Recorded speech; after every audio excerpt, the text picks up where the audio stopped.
Chapter 1. The sun beat down on the auction block like a hammer on an anvil, and Mary Justine stood perfectly still beneath it. She had learned in the past year that stillness was a kind of armor. Movement drew attention. Attention brought pain. The wooden platform creaked under her boots, the same boots she'd worn stepping off the train from Boston 13 months ago, their leather cracked now, the heels worn to nothing. Her dress, once a respectable gray cotton, hung loose on her frame. She'd been a different woman in 13 months ago. Rounder. Hopeful, even. The hope had starved out of her along with the weight. The baby whimpered against her chest, wrapped in the only clean cloth she'd been able to find, a flour sack she'd scrubbed until her knuckles bled. Mary didn't look down. If she looked at her daughter's face, she would break, and she couldn't afford to break. Not here. Not with 40 pairs of eyes crawling over her like ants on a corpse. The bruise on her cheekbone throbbed in the heat, a deep purple bloom that spread to her temple. Her lip had split that morning when she'd asked, one last time, if he might reconsider. The taste of copper still lingered on her tongue. Lot 47, the auctioneer called, his voice carrying across the dusty square with practiced ease. He was a thin man with a waxed mustache, the kind who smiled with his mouth but not his eyes. One woman, age 23, healthy enough despite appearances. Can cook, clean, work livestock. Comes with infant, female, approximately 2 weeks old. Mary's stomach turned. Lot 47. Like a piece of furniture. Like the plow horses she'd spent 6 months mucking stalls for, her pregnant belly pressing against the shovel handle until she thought her spine might snap. The crowd shifted, a restless organism of unwashed bodies and whiskey breath. Men in stained shirts and cracked leather, their faces burned dark by the sun, their beards matted with tobacco juice and God knew what else. Some leaned against the posts of the general store, arms crossed. Others stood closer, squinting up at her with an appraisal that made her skin crawl. She'd seen that look before. On her wedding night, when the frontiersman she'd married, sight unseen, through a mail-order arrangement that her desperate aunt had brokered. He had pulled her into the one-room cabin and blown out the lamp without a word. She'd felt his hands, rough as tree bark, and told herself it would be better in the morning. It never got better. It got worse. "Let's start the bidding at $5, the auctioneer said, slapping his ledger. "Come now, gentlemen. Young enough to give you years of service, and the child might survive if you've got a woman to wet nurse it. Might survive." Mary closed her eyes.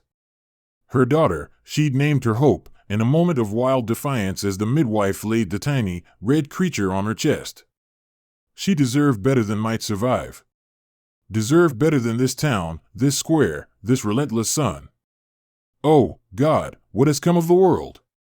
Mary had nothing. No money. No family. No legal recourse against a man who'd used her until she was no longer convenient, then signed his name to a divorce decree with the same indifference he'd shown when she'd begged him for bread. $5. A man near the front raised his hand, grinning to reveal 3 brown teeth in an otherwise empty mouth. He wore overalls without a shirt beneath, his chest hair gray and matted. "I'll take her. Could use help with the hogs." Laughter rippled through the crowd. Mary's jaw tightened. "We have 5. Do I hear 6? 6. Another voice, this one from the left. Mary didn't turn her head, but she felt him, a massive shape in a stained duster, his beard so long it touched his belt buckle. She'd seen him in town before, outside the saloon, pulling a woman by her hair into an alley. 7. The first man again, louder now, his voice edged with anger. 8. The second man stepped forward, his hand on the knife at his hip. The auctioneer's smile thinned. "Gentlemen, please. $10. The first man spat into the dirt. "And that's my final offer, Clem. You try to outbid me again, we're settling this another way." The crowd murmured, a low hum of anticipation. Mary felt her pulse in her ears, a dull roar that drowned out the auctioneer's voice. She wanted to run. To grab hope and bolt into the desert, let the heat and the buzzards take them both before either of these men could lay a hand on her daughter. But where would she go? How far would she get, weak as she was, with a newborn strapped to her chest? Her vision blurred. The sun. The heat. The stench of sweat and horse dung and desperation.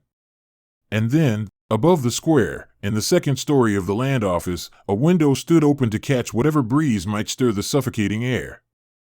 Ben Johnson sat at the sill, one boot propped on the frame, his hat pulled low. He'd been trying to review survey maps for the better part of an hour, but his attention kept drifting to the crowd below. Auction days always drew a certain kind of man, the type who saw opportunity in another person's desperation. Ben had no use for them. But it was the woman on the platform who held his gaze now. She stood like a ghost in that oversized dress, her dark hair pulled back in a braid that hung limp down her spine. Even from this distance, he could see the bruise on her face, the unnatural stillness of her posture. She wasn't numb, though. He could tell by the way her shoulders tensed every time one of the men down there shouted a bid. She was terrified.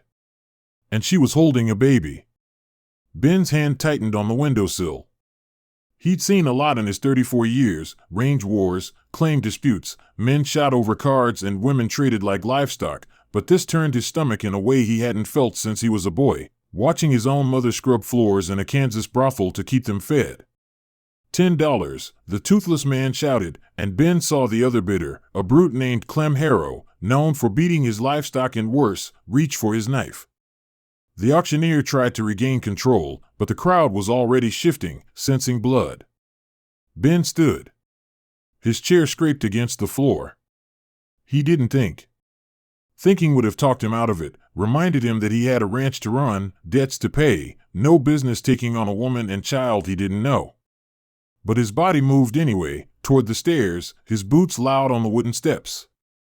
By the time he reached the street, the two men were shouting at each other, the auctioneer's voice lost in the chaos. Ben stepped through the crowd, which parted for him. He was known, if not well-liked, and stopped at the base of the platform. He looked up at the woman. Her eyes were closed, her lips moving in what might have been prayer. $20, Ben said. His voice cut through the noise like a blade through cloth. Silence fell so fast it felt like the world had inhaled and forgotten to breathe. The auctioneer blinked. I beg your pardon? $20, Ben repeated, louder this time. He didn't look at Clem Harrow or the toothless man. He kept his eyes on the woman, who had opened hers now, staring down at him with an expression he couldn't quite read. Fear, yes. But something else beneath it. Something raw.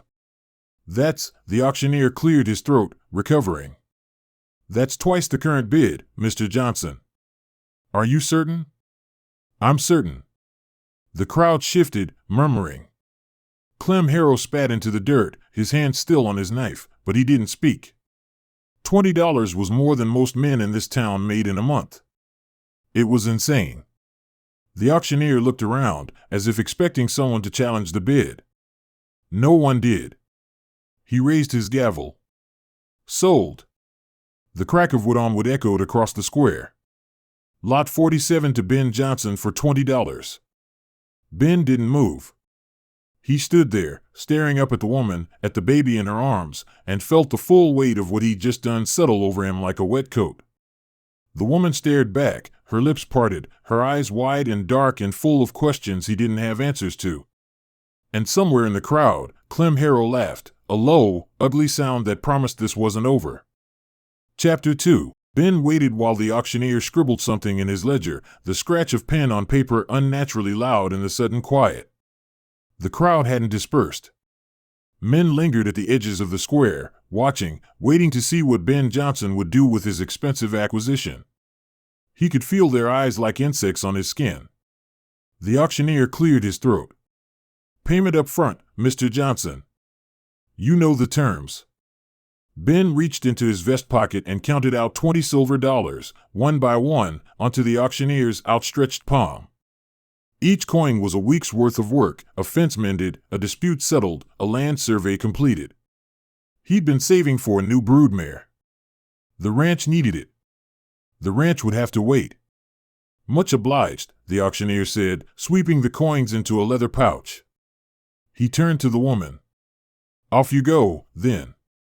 Your new owner will see to your needs. The word hung in the air like smoke. Owner. Ben's jaw tightened, but he said nothing. Arguing with a man like this was like arguing with a fence post, pointless and liable to give you splinters. The woman, Mary Justine, he remembered the auctioneer calling her, descended the stairs at the side of the platform. She moved slowly, carefully, one hand on the railing and the other cradling the baby. Her legs trembled. Ben realized she might not have eaten today. Might not have eaten in days. When she reached the ground, she stopped 3 feet away from him, as if an invisible line had been drawn in the dust. She didn't look up. Kept her eyes on his boots, scuffed leather, worn at the toes but clean. He'd polished them that morning out of habit, his mother's voice in his head. A man can be poor, Benjamin, but he doesn't have to look like he's given up. Can you walk? Ben asked. His voice came out rougher than he'd intended. She nodded once. Still didn't look up. My horse is at the livery. It's not far. Another nod. The baby made a small sound, something between a whimper and a sigh. Mary shifted the bundle, and Ben caught a glimpse of a tiny face, red and scrunched, before she tucked the flour sack more tightly around it. He turned and started walking. Behind him, he heard her footsteps, uneven, faltering, but following. The crowd parted as they passed. Some men tipped their hats with exaggerated courtesy, their grins knowing. Others just stared. Ben kept his eyes forward, his hand resting on the grip of the colt at his hip. Not a threat, exactly. Just a reminder. He heard Clem Harrow's voice before he saw him. $20. The big man stepped out from the shadow of the saloon's overhang, his beard split by a grin that showed yellow teeth. Hell of a price for a used-up woman and a mewling brat, Johnson. Hope she's worth it. Ben stopped. Felt Mary freeze behind him. Step aside, Clem. I was thinking, Clem continued, as if Ben hadn't spoken, that maybe we could come to an arrangement. See, I was prepared to go to 12, maybe 13. You swooped in and stole her right out from under me. That ain't neighborly. I said step aside. Clem's grin widened. Or what? You gonna shoot me in front of the whole town over a woman? That'd be a story for the papers, wouldn't it? Local surveyor turns killer over a whore and her. Ben moved before his brain could stop him. 3 steps forward, his fist already swinging. The punch caught Clem in the mouth, splitting his lip and sending him staggering back against the saloon wall. The big man's hand flew to his knife, but Ben had his Colt out first, the hammer cocked, the barrel aimed at Clem's chest. Next word out of your mouth better be an apology, Ben said quietly. The street had gone silent again. Even the horses at the hitching post seemed to hold their breath. Clem spat blood into the dirt. His eyes were bright with rage, but he wasn't stupid enough to draw on an armed man. Not in broad daylight. Not with witnesses. This ain't over, he said, his voice thick. It is for today. Ben didn't lower the gun. Now get out of my sight. Clem pushed off the wall, wobbling slightly, and disappeared into the saloon. The door swung shut behind him with a creak. Ben holstered his Colt and turned. Mary was staring at him now, her eyes wide, her face pale beneath the bruise. She looked like she might bolt. Or faint. He wasn't sure which. Come on, he said, his voice gentler this time. Let's get you out of here. The livery was dim and cool after the glare of the street, smelling of hay and leather and horse sweat. Ben's gelding, a rangy bay named Soldier, stood in the third stall, already saddled. He'd planned to ride out to the Mitchum place after finishing the survey maps, check the boundary markers before the old man started complaining again. Those plans seemed like they'd happened in another life. He led Soldier out into the aisle. Mary stood near the door, swaying slightly, the baby clutched to her chest. In the softer light, he could see more, the hollows under her cheekbones, the way her dress hung on her like a scarecrow's rags, the dried blood at the corner of her mouth. Anger flared in his chest again, hot and sudden. What kind of man did this to a woman? What kind of man put his own child on an auction block like a piece of livestock? But anger wasn't useful right now. He pushed it down, buried it under the practical concerns. "You ever ridden?" he asked. She shook her head. "All right. I'll ride. You'll sit in front of me. It's about 5 miles to my place. Can you hold the baby the whole way?" "Yes." Her voice was barely a whisper, hoarse from disuse. Or screaming. Ben didn't want to think about which. He mounted first, then held out his hand. She stared at it for a long moment, as if trying to decide whether to trust him. Finally, she took it. Her palm was rough with calluses, her fingers thin and cold despite the heat. He pulled her up with one smooth motion, settling her sideways in front of him. She sat rigid, her spine straight as an iron rod, the baby wedged between them. Ben could feel her trembling. "Hold on," he said, and nudged Soldier forward. They rode through town in silence. Mary kept her head down, her face turned away from the men loitering outside the saloon and the women watching from the windows of the boarding house. Ben felt their judgment like stones on his back. By nightfall, the whole town would know he'd bought a woman at auction. By morning, they'd have decided what that made him.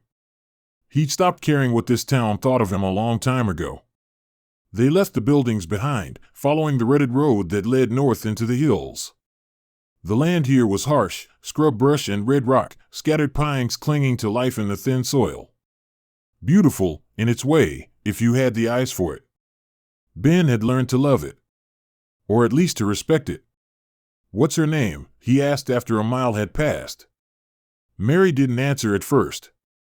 Then, so quietly he almost missed it, "Hope." "Hope," he repeated. "That's a good name." Silence again. Soldier's hooves clopped against the packed earth, a steady rhythm that might have been soothing under different circumstances. "I'm not going to hurt you," Ben said. He kept his eyes on the road, didn't look down at her. Sometimes it was easier to say hard things when you weren't looking at the person. "I know you got no reason to believe that. But I'm saying it anyway. You and the baby are safe with me." She made a small sound, something that might have been a laugh or a sob. He couldn't tell. "Why?" she asked finally. "Why what? Why did you?" She trailed off, as if she couldn't bring herself to finish the sentence. Ben thought about it. He could tell her it was the Christian thing to do, but he didn't feel particularly Christian most days. Could tell her he needed help on the ranch, but that would be a lie, he got by fine on his own. Could tell her he felt sorry for her, but pity was a weak foundation for anything. So he told her the truth. Because no one else was going to. The ranch appeared as they crested a low rise, a cabin of rough-hewn logs, a barn that had seen better days, a corral with 4 horses standing in the shade of a cottonwood. It wasn't much. Ben knew that. But it was his, bought with years of backbreaking work, and it was a damn sight better than sleeping in a livery stall or under a wagon like he'd done as a boy. He pulled Soldier to a stop in front of the cabin. Mary tensed, her breathing shallow. "Easy," he murmured, not sure if he was talking to her or the horse. "Let me help you down." He dismounted first, then reached up. She hesitated, her eyes darting to the cabin door, the barn, the empty landscape beyond. Looking for escape routes, he realized. Looking for threats. Mary. He used her name deliberately, wanting her to hear it, to know he saw her as a person and not a piece of property. "You're safe here. I swear it." She let him help her down. Her legs buckled when her feet hit the ground, and he caught her by the elbow, steadying her. The baby wailed, a thin, hungry sound that cut through the air like a knife. "When did she eat last?" Ben asked. "This morning." "Maybe." "I don't." Mary's voice cracked. "I don't have much milk. I can't, I haven't been eating enough to." "All right." Ben cut her off before she could spiral. He could see it in her eyes, the panic building. "That's all right. We'll figure it out. Come inside. There's food." He led her to the cabin, pushed open the door.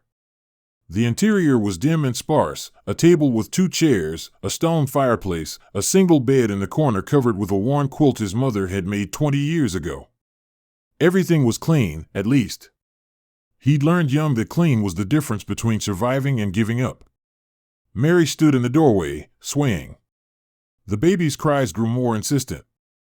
"Sit," Ben said, pulling out one of the chairs. "Please." She sat. Collapsed, really, as if her strings had been cut. Ben moved to the shelf above the fireplace where he kept his supplies: flour, cornmeal, a jar of honey, some dried beef. Not much, but enough. He grabbed the honey and a tin cup, filled it with water from the pitcher, stirred in a spoonful of honey until it dissolved. "Here." He pressed the cup into her free hand. "Drink it.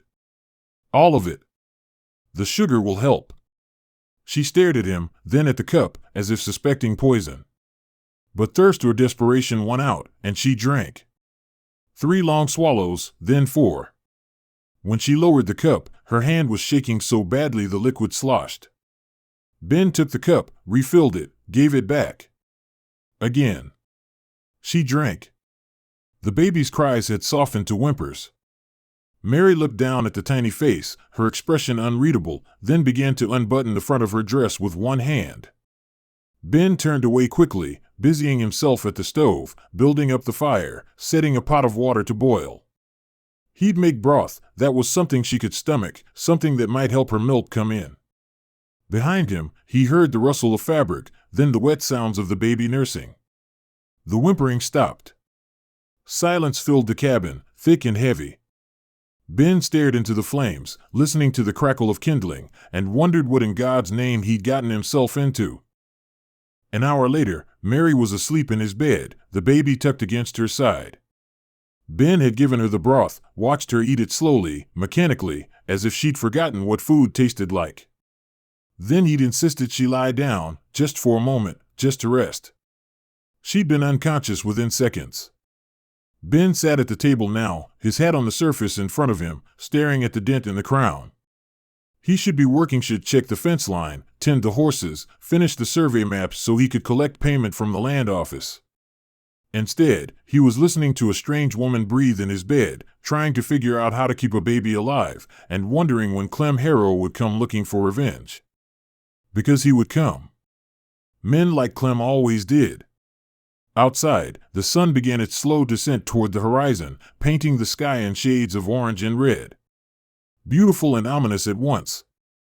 Ben picked up his hat, turned it in his hands. The water stain on the brim was shaped like a crescent moon. His mother used to say that meant good luck. He'd never put much stock in luck.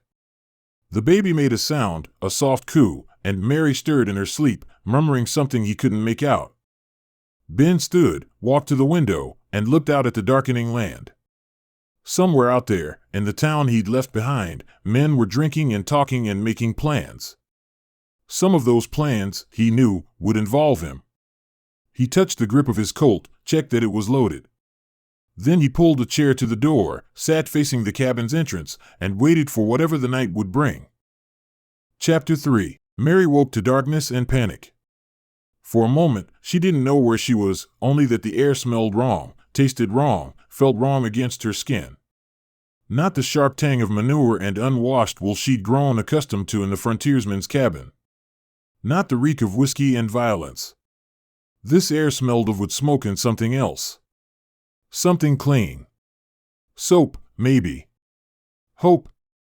The thought snapped her fully awake. She sat up too fast, her vision swimming, hands scrabbling across the quilt for the warm weight of her daughter. Her fingers found only fabric, still warm but empty, and a sound escaped her throat, half gasp, half sob. "She's here." The voice came from across the room. Low, careful. Male. Mary's body went rigid. Her eyes adjusted to the dimness, finding the shape of a man silhouetted against a window where the last dregs of twilight leaked through. He sat in a chair, unmoving, something small cradled in his arms. The memories flooded back. The auction block. The leering faces. $20. This man, Ben Johnson, buying her like a sack of grain. Don't. Her voice came out raw, barely a whisper. Please don't. I'm not doing anything. He shifted, and she heard it then, the soft snuffling sounds of a baby breathing. She started fussing about 10 minutes ago. Didn't want to wake you. Figured I'd. I don't know. Walk with her. Mary's heart hammered against her ribs. She pushed herself to the edge of the bed, her legs shaking as they found the floor. The room tilted. How long had she slept? Hours? Days? I need her. She stood, swayed, caught herself on the bedpost. Give her to me. Ben rose slowly, as if he were approaching a spooked horse. In the dying light, she could see his face better now, younger than she'd thought, maybe mid-30s, with careful eyes and that dark beard trimmed close to his jaw. The hat was gone. His hair, pulled back in that ponytail, was dark as the barrel of a gun. He crossed the room and held out the bundle. Mary snatched Hope to her chest, her hands checking frantically, fingers, toes, breathing, heartbeat. All there. All whole. She's fine, Ben said quietly. Just needed some moving around. My mother used to say babies like motion. Something about remembering when he stopped, cleared his throat. Anyway. She's fine. Mary sank back onto the bed, her whole body trembling. Hope made a small sound against her neck, and the tension in Mary's shoulders eased fractionally. She was here. They were both here. Alive. For now. What time is it? She asked. Just past sunset. You slept about 3 hours. Ben moved back to the window, giving her space. She noticed that. The deliberate distance. There's more broth on the stove if you're hungry. And bread. It's not fresh, but it's edible. Mary's stomach clenched at the mention of food, but not with hunger. With suspicion. Men didn't give things for free. There was always a price. What do you want? The words came out sharper than she'd intended. Ben turned his head, his profile etched against the window. Want? From me. For the. She couldn't say it. Couldn't acknowledge the transaction. There's always something. The silence stretched between them like wire. Outside, a coyote yipped in the distance, and one of the horses in the corral answered with a nervous whinny. I want you to eat, Ben said finally. I want you to rest. I want that baby to survive the night. He paused. Beyond that, I haven't figured it out yet. You paid $20. I did. Why? We covered this already. No. Mary shifted Hope in her arms, felt the baby's tiny fist curl against her collarbone. No, we didn't. Men don't do things out of kindness. Not out here. Not anywhere. Her voice hardened. So what do you want? Ben was quiet for a long moment. When he spoke, his voice was tired. My mother cleaned floors in a brothel in Kansas when I was a boy. She did it to keep us fed, to keep a roof over our heads. And every night, men would come through those doors, and I'd watch them look at her like she was nothing. Like she was livestock. He turned to face her fully, his eyes catching what little light remained. I swore, when I was old enough to understand what I was seeing, that I'd never be that kind of man. So when I saw you up on that block today, with those bastards bidding on you like you were a horse at auction. He shook his head. I couldn't walk away. That's the truth. It's not noble. It's not even particularly smart. But it's all I've got. Mary steadied him in the darkness, searching for the lie. Men always lied. The frontiersman had lied, promised her a home, a partnership, a life out west. Instead, he'd given her bruises and hunger and shame. But Ben Johnson's voice didn't have that smooth quality liars cultivated. It had edges. Rough spots. the sound of someone who didn't particularly enjoy talking about himself. "And now?" she asked. "Now that you've bought me? What happens now?" "I don't know," he admitted. "I've been sitting here for 3 hours trying to work that out." The honesty of it surprised her. Most men would have had an answer ready, a plan laid out to make themselves look competent. But Ben just stood there, turning his dented hat in his hands, looking as uncertain as she felt. Hope began to fuss, her whimpers growing louder. Mary's breasts ached, heavy with milk that had come in while she slept, the broth and honey water working their small miracle. She glanced at Ben, then at the door. "Could you?" She couldn't finish the sentence. Couldn't ask him to leave his own cabin. But he understood. "I'll step outside. Check on the horses. Take your time." He was out the door before she could respond, pulling it shut behind him with a soft click. Mary sat in the darkness, listening to his footsteps cross the porch, descend the stairs. Only then did she allow herself to breathe. Outside, the night had settled over the ranch like a blanket, thick with stars and the distant sound of crickets. Ben stood at the corral fence, his arms resting on the top rail, watching Soldier and the 3 other horses, 2 Marias and a young gelding, move like shadows in the darkness. His hands were shaking. He gripped the rail harder, willing them to stop. $20. He'd spent $20 he couldn't afford on a woman and a baby he didn't know, and now what? She didn't trust him. Couldn't trust him, not after whatever that bastard husband had put her through. And he couldn't blame her. But she was here now. They both were. And that meant figuring out how to make this work, at least until Mary was strong enough to decide what she wanted to do next. If she wanted to leave, he'd help her. Buy her a train ticket back to Boston, or wherever she wanted to go. If she wanted to stay, well, he hadn't thought that far ahead. Behind him, the cabin door opened. Ben turned. Mary stood in the doorway, a dark shape against the warmer darkness inside. "She's asleep," Mary said. Her voice was stronger now, steadier. "I put her in the middle of the bed. Made a nest, with the quilt. So she won't roll." Ben nodded. "That's good. There's not much room for both of us."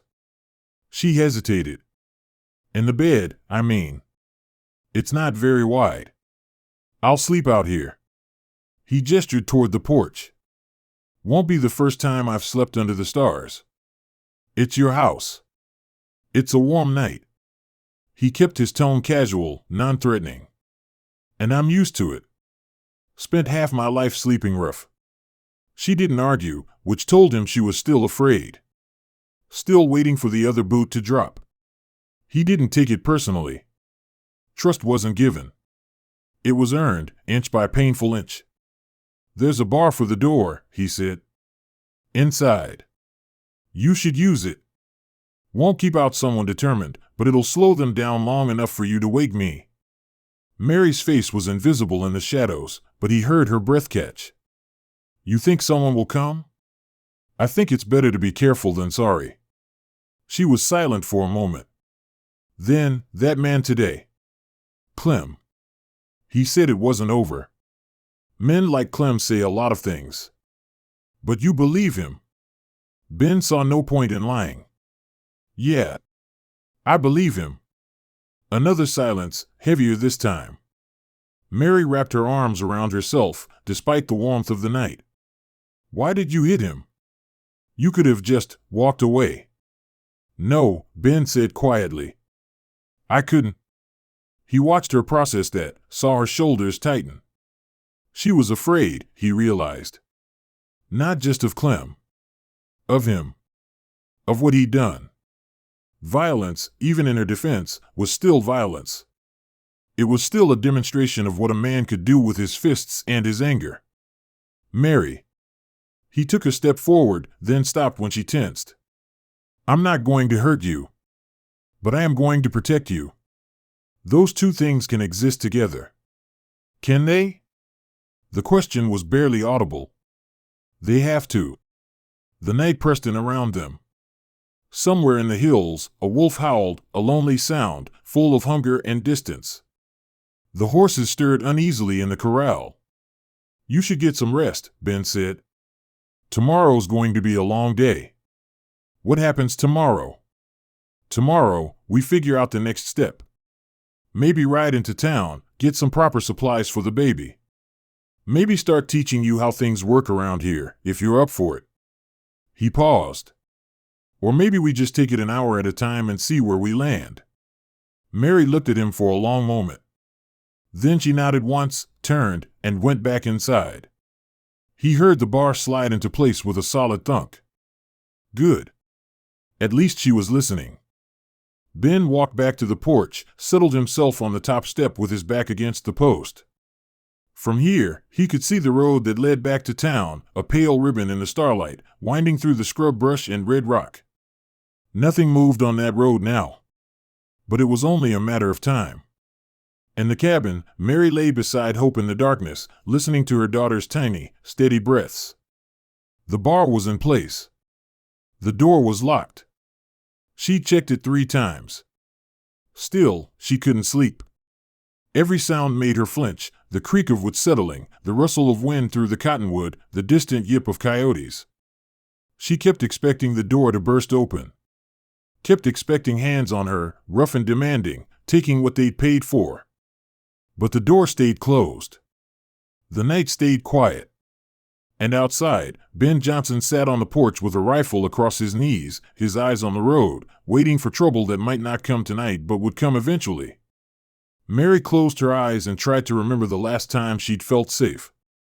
It had been a long time. Before the train from Boston. Before the marriage contract her aunt had thrust into her hands with desperate relief. Before she'd learned what it meant to be property.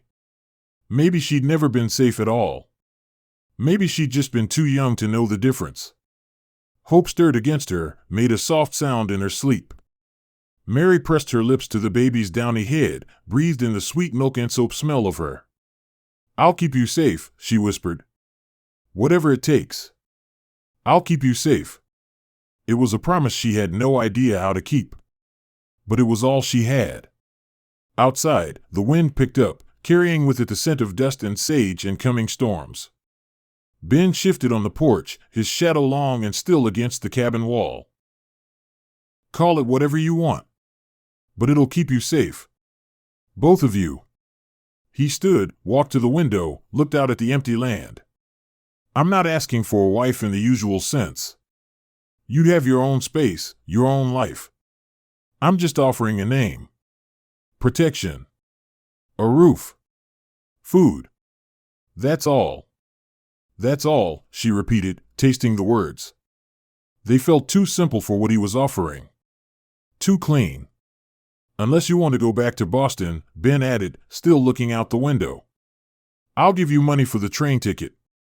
Help you get settled before you leave. You don't owe me anything. You're not trapped here." Mary looked down at Hope, at the tiny face already growing pinched with hunger and discomfort. Back to Boston meant back to her aunt's cramped apartment, back to serving as an unpaid housemaid, back to whispered shame about the divorce, the baby, the failure. Out here, she was just another rough story in a rough land. In Boston, she'd be a scandal. "If I say yes," she said slowly, "what would you expect from me?" Ben turned from the window. "Help around the ranch, when you're able. Cooking, mending, that sort of thing. Nothing you're not already doing to survive." He paused. "And trust. I'd need you to trust that I mean what I say. That I'm not going to," he stopped, his jaw tightening. "That I'm not him. The frontiersman. The ghost between them, always." Mary studied Ben's face in the morning light. The careful eyes. The set of his shoulders, tense with something she was beginning to recognize as decency. An unfamiliar quality, but one she'd seen in her father, years ago, before the consumption took him. "This is insane," she said. "Probably. We'd be lying to the whole town." "Would we?" Ben tilted his head. "Marriage is a legal contract. We'd be honoring that contract. What happens or doesn't happen behind closed doors is nobody's business but ours." Hope began to cry in earnest now, her wails thin and desperate. Mary jostled her automatically, but without a clean diaper and an empty breast, there was little comfort to offer. "All right," Mary heard herself say. "All right. Yes. I'll marry you."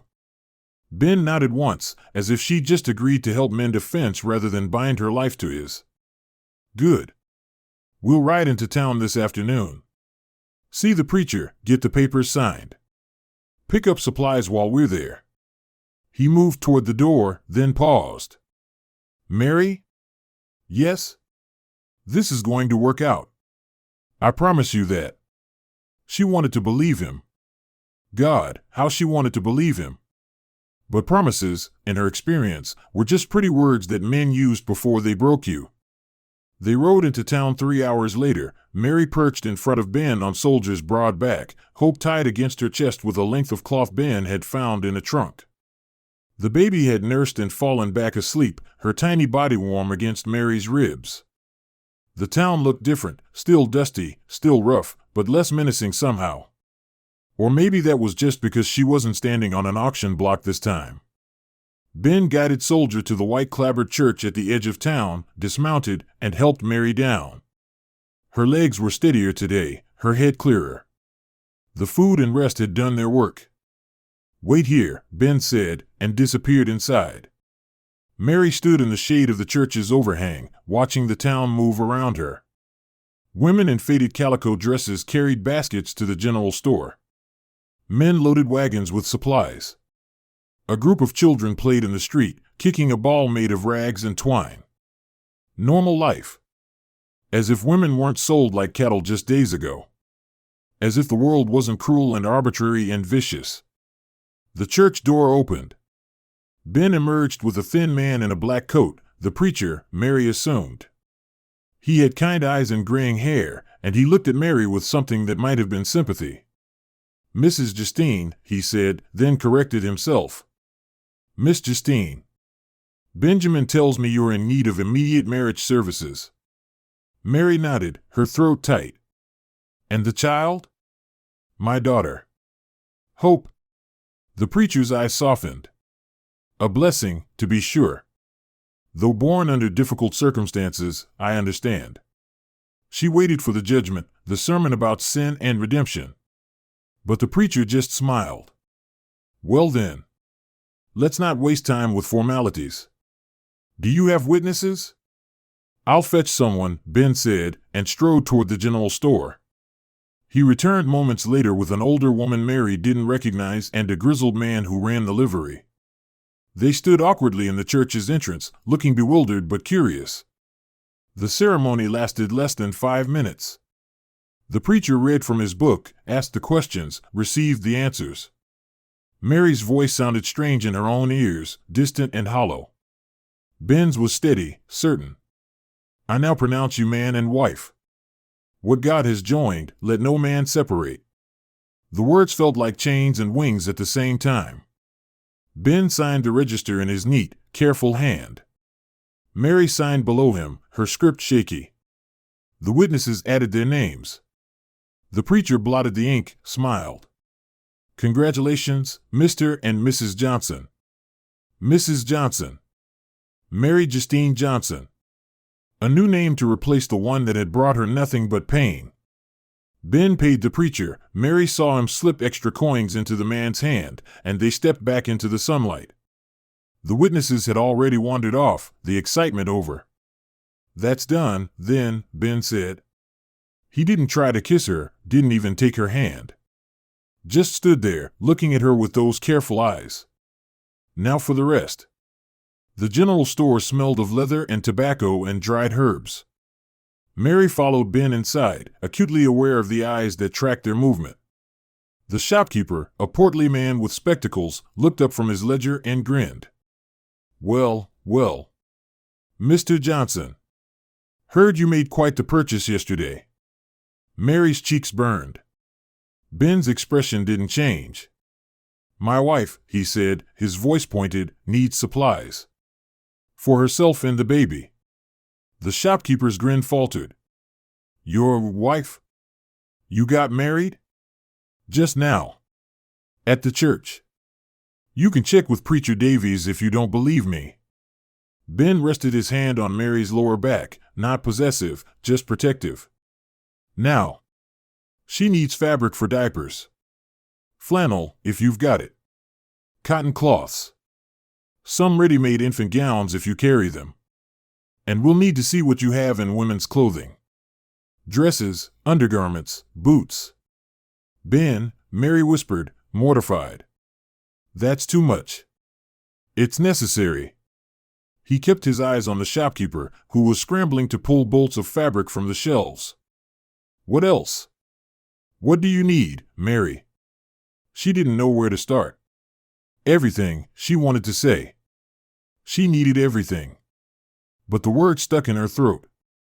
Ben seemed to understand. Hairbrush, he said to the shopkeeper. Soap, good soap, none of that lie garbage. Needle and thread. Buttons. He glanced at Mary. Anything else you can think of? Aye.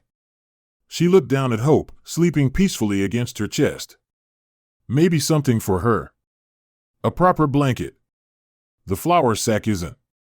A baby blanket, Ben interrupted. Soft. Warm. Whatever you've got. The shopkeeper piled items on the counter, and Mary watched the stack grow with mounting anxiety. This was too much.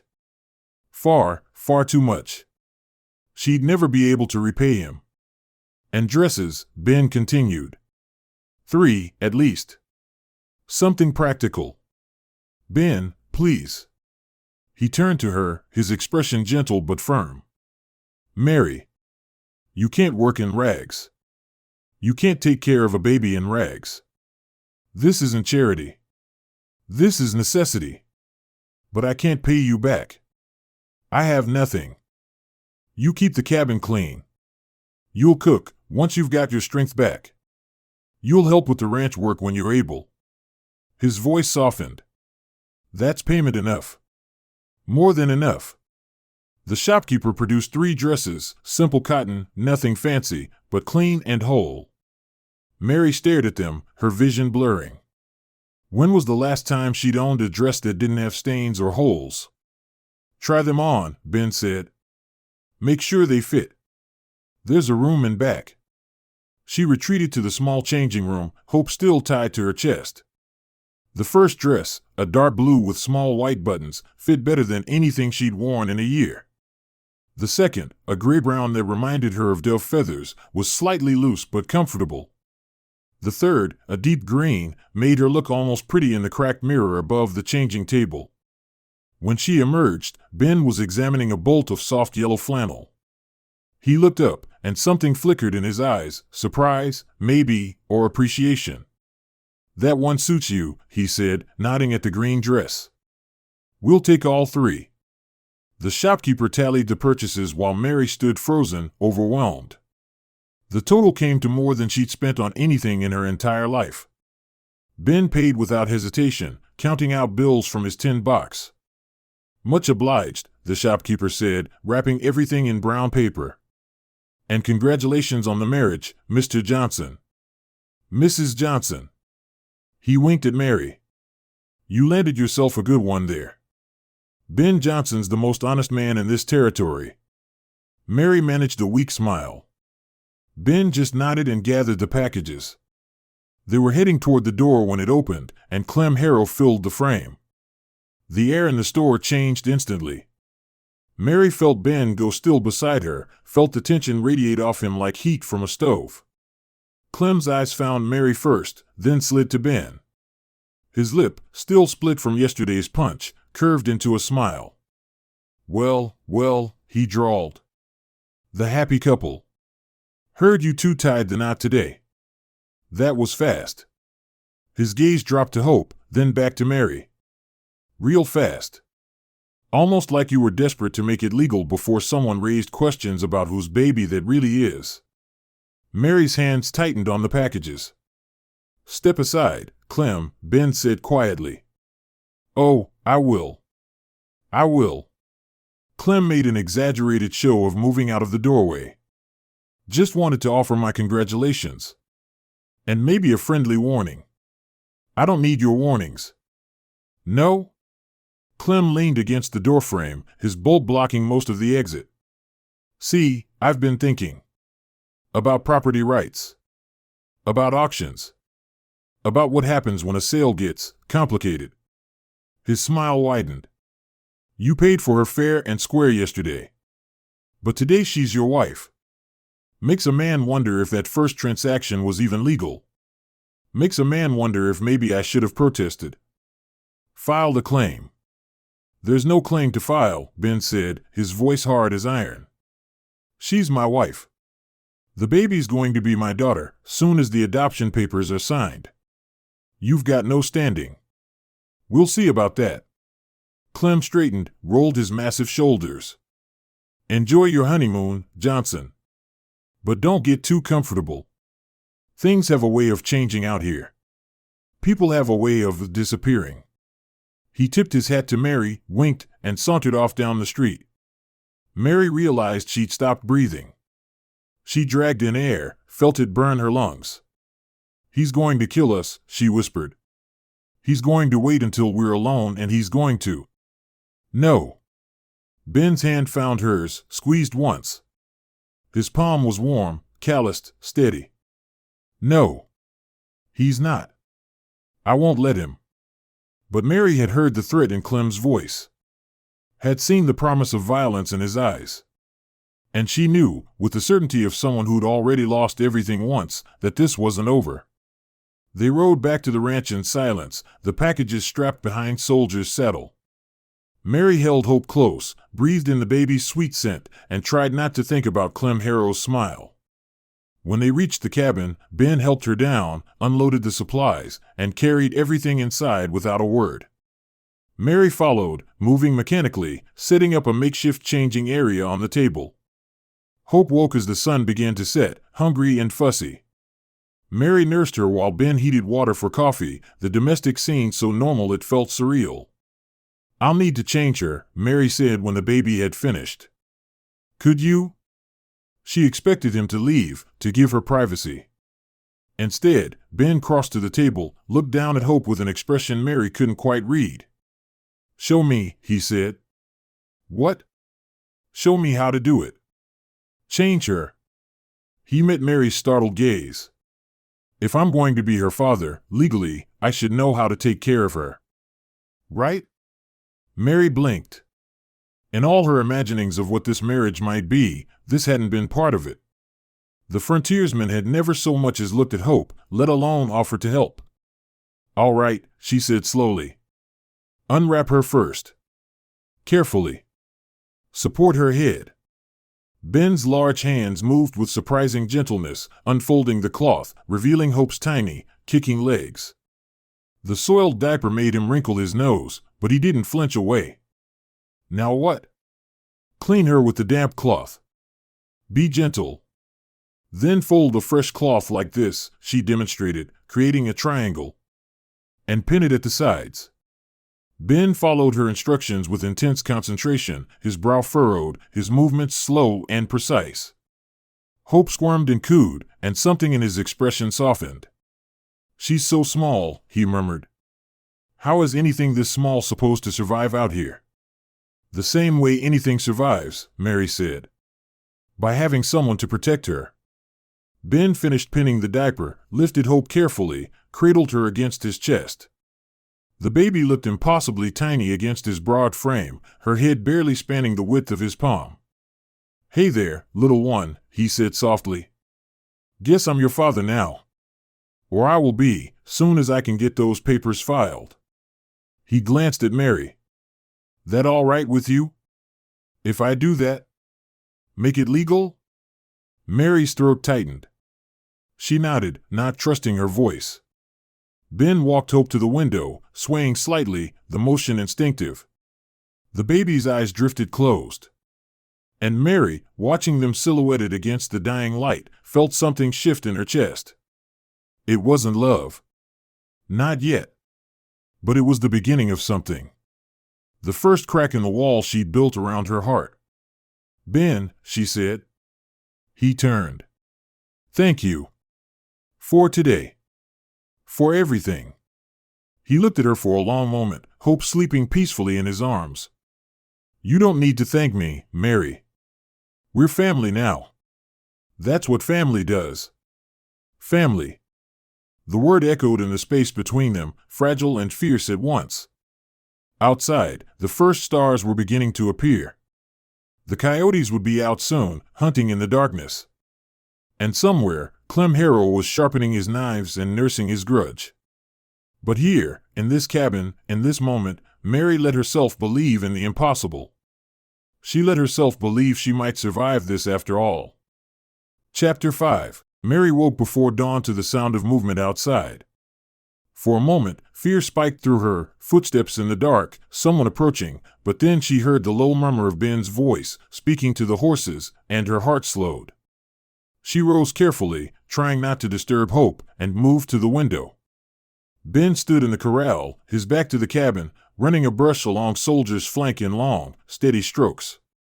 He'd removed his shirt despite the morning chill, and Mary found herself staring at the play of muscle beneath his skin, broad shoulders tapering to a lean waist, the kind of strength that came from years of hard labor rather than any deliberate cultivation. Scars marked his back, pale lines that caught the predawn light. One ran from his left shoulder blade down to his ribs, thick and raised. Another crossed his lower back horizontally, like someone had. Mary turned away, her cheeks burning. She had no business studying him like that. No business noticing the way his body moved, efficient and sure, or the way the early light gilded his skin bronze. But the image stayed with her as she dressed quietly in one of the new dresses, the gray-brown one, and tended to Hope. Her fingers fumbled with the buttons. Her mind kept returning to those scars, wondering what stories they told. By the time Ben came back inside, she'd managed to compose herself. He'd put his shirt back on, thank God, but it was unbuttoned, hanging loose over his chest. Mary kept her eyes firmly on the stove where she was attempting to make coffee. "Morning," Ben said, crossing to the water pitcher to wash. "You're up early." "So are you." "Habit. Stock needs tending at first light." He splashed water on his face, ran wet hands through his hair. It had come loose from the leather tie he usually wore, falling past his shoulders in waves so dark they were almost black. She'd never seen him with it completely down before. It changed his face somehow, made him look younger, less guarded. He caught her staring and paused, water dripping from his beard. "What?" "Nothing.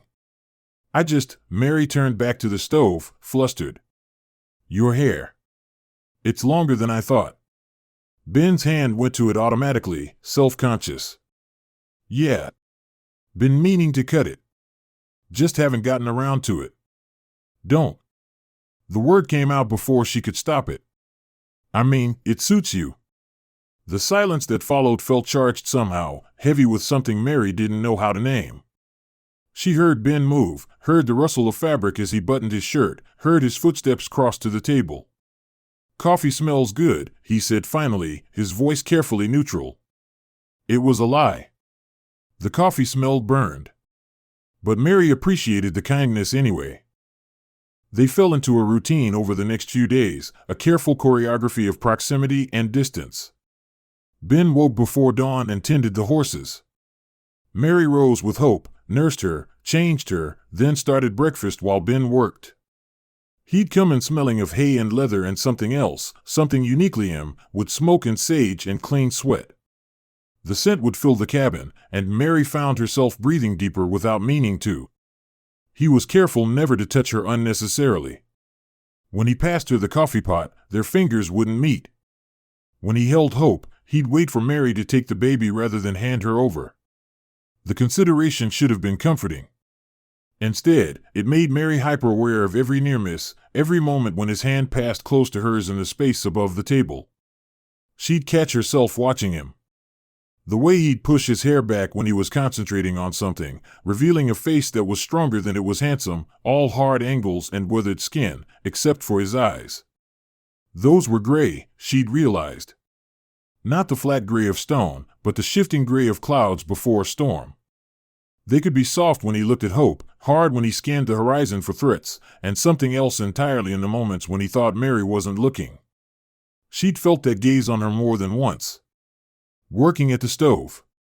Mending one of his shirts by lamplight. Standing at the window with Hope, singing softly. And when she turned to meet it, he'd already be looking elsewhere, his expression carefully blank. On the fourth morning after their marriage, Mary woke to find Ben already at the table, writing in a ledger by candlelight. He'd shaved, she noticed, trimmed the beard closer to his jaw. It made his mouth more visible, the firm set of his lips, the small scar at the corner that she'd never noticed before. "What are you working on?" she asked, keeping her voice low so as not to wake Hope. "Accounts.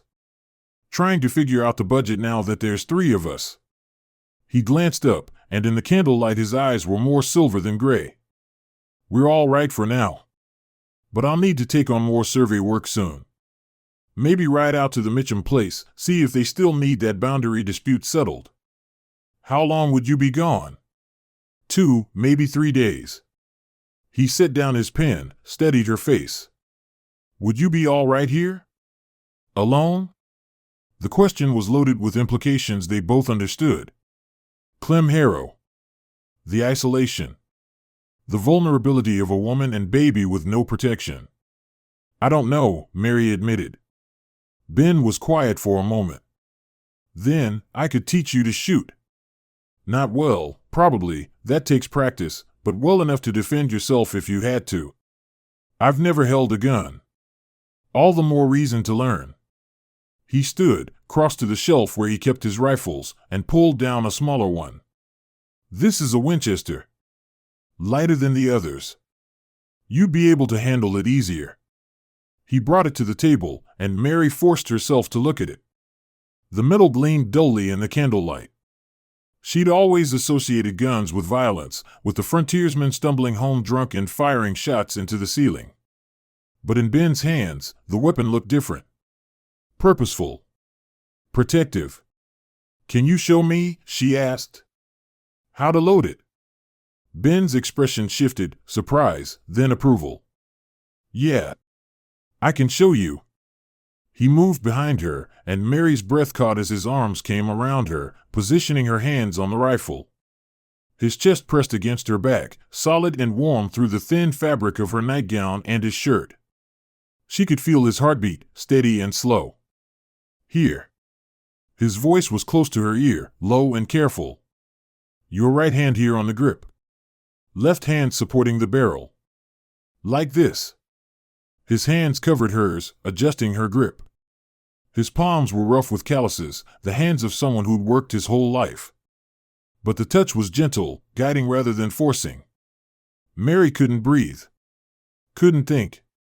All she could feel was the heat of him behind her, the scent of soap and coffee on his skin, the tickle of his breath against her neck.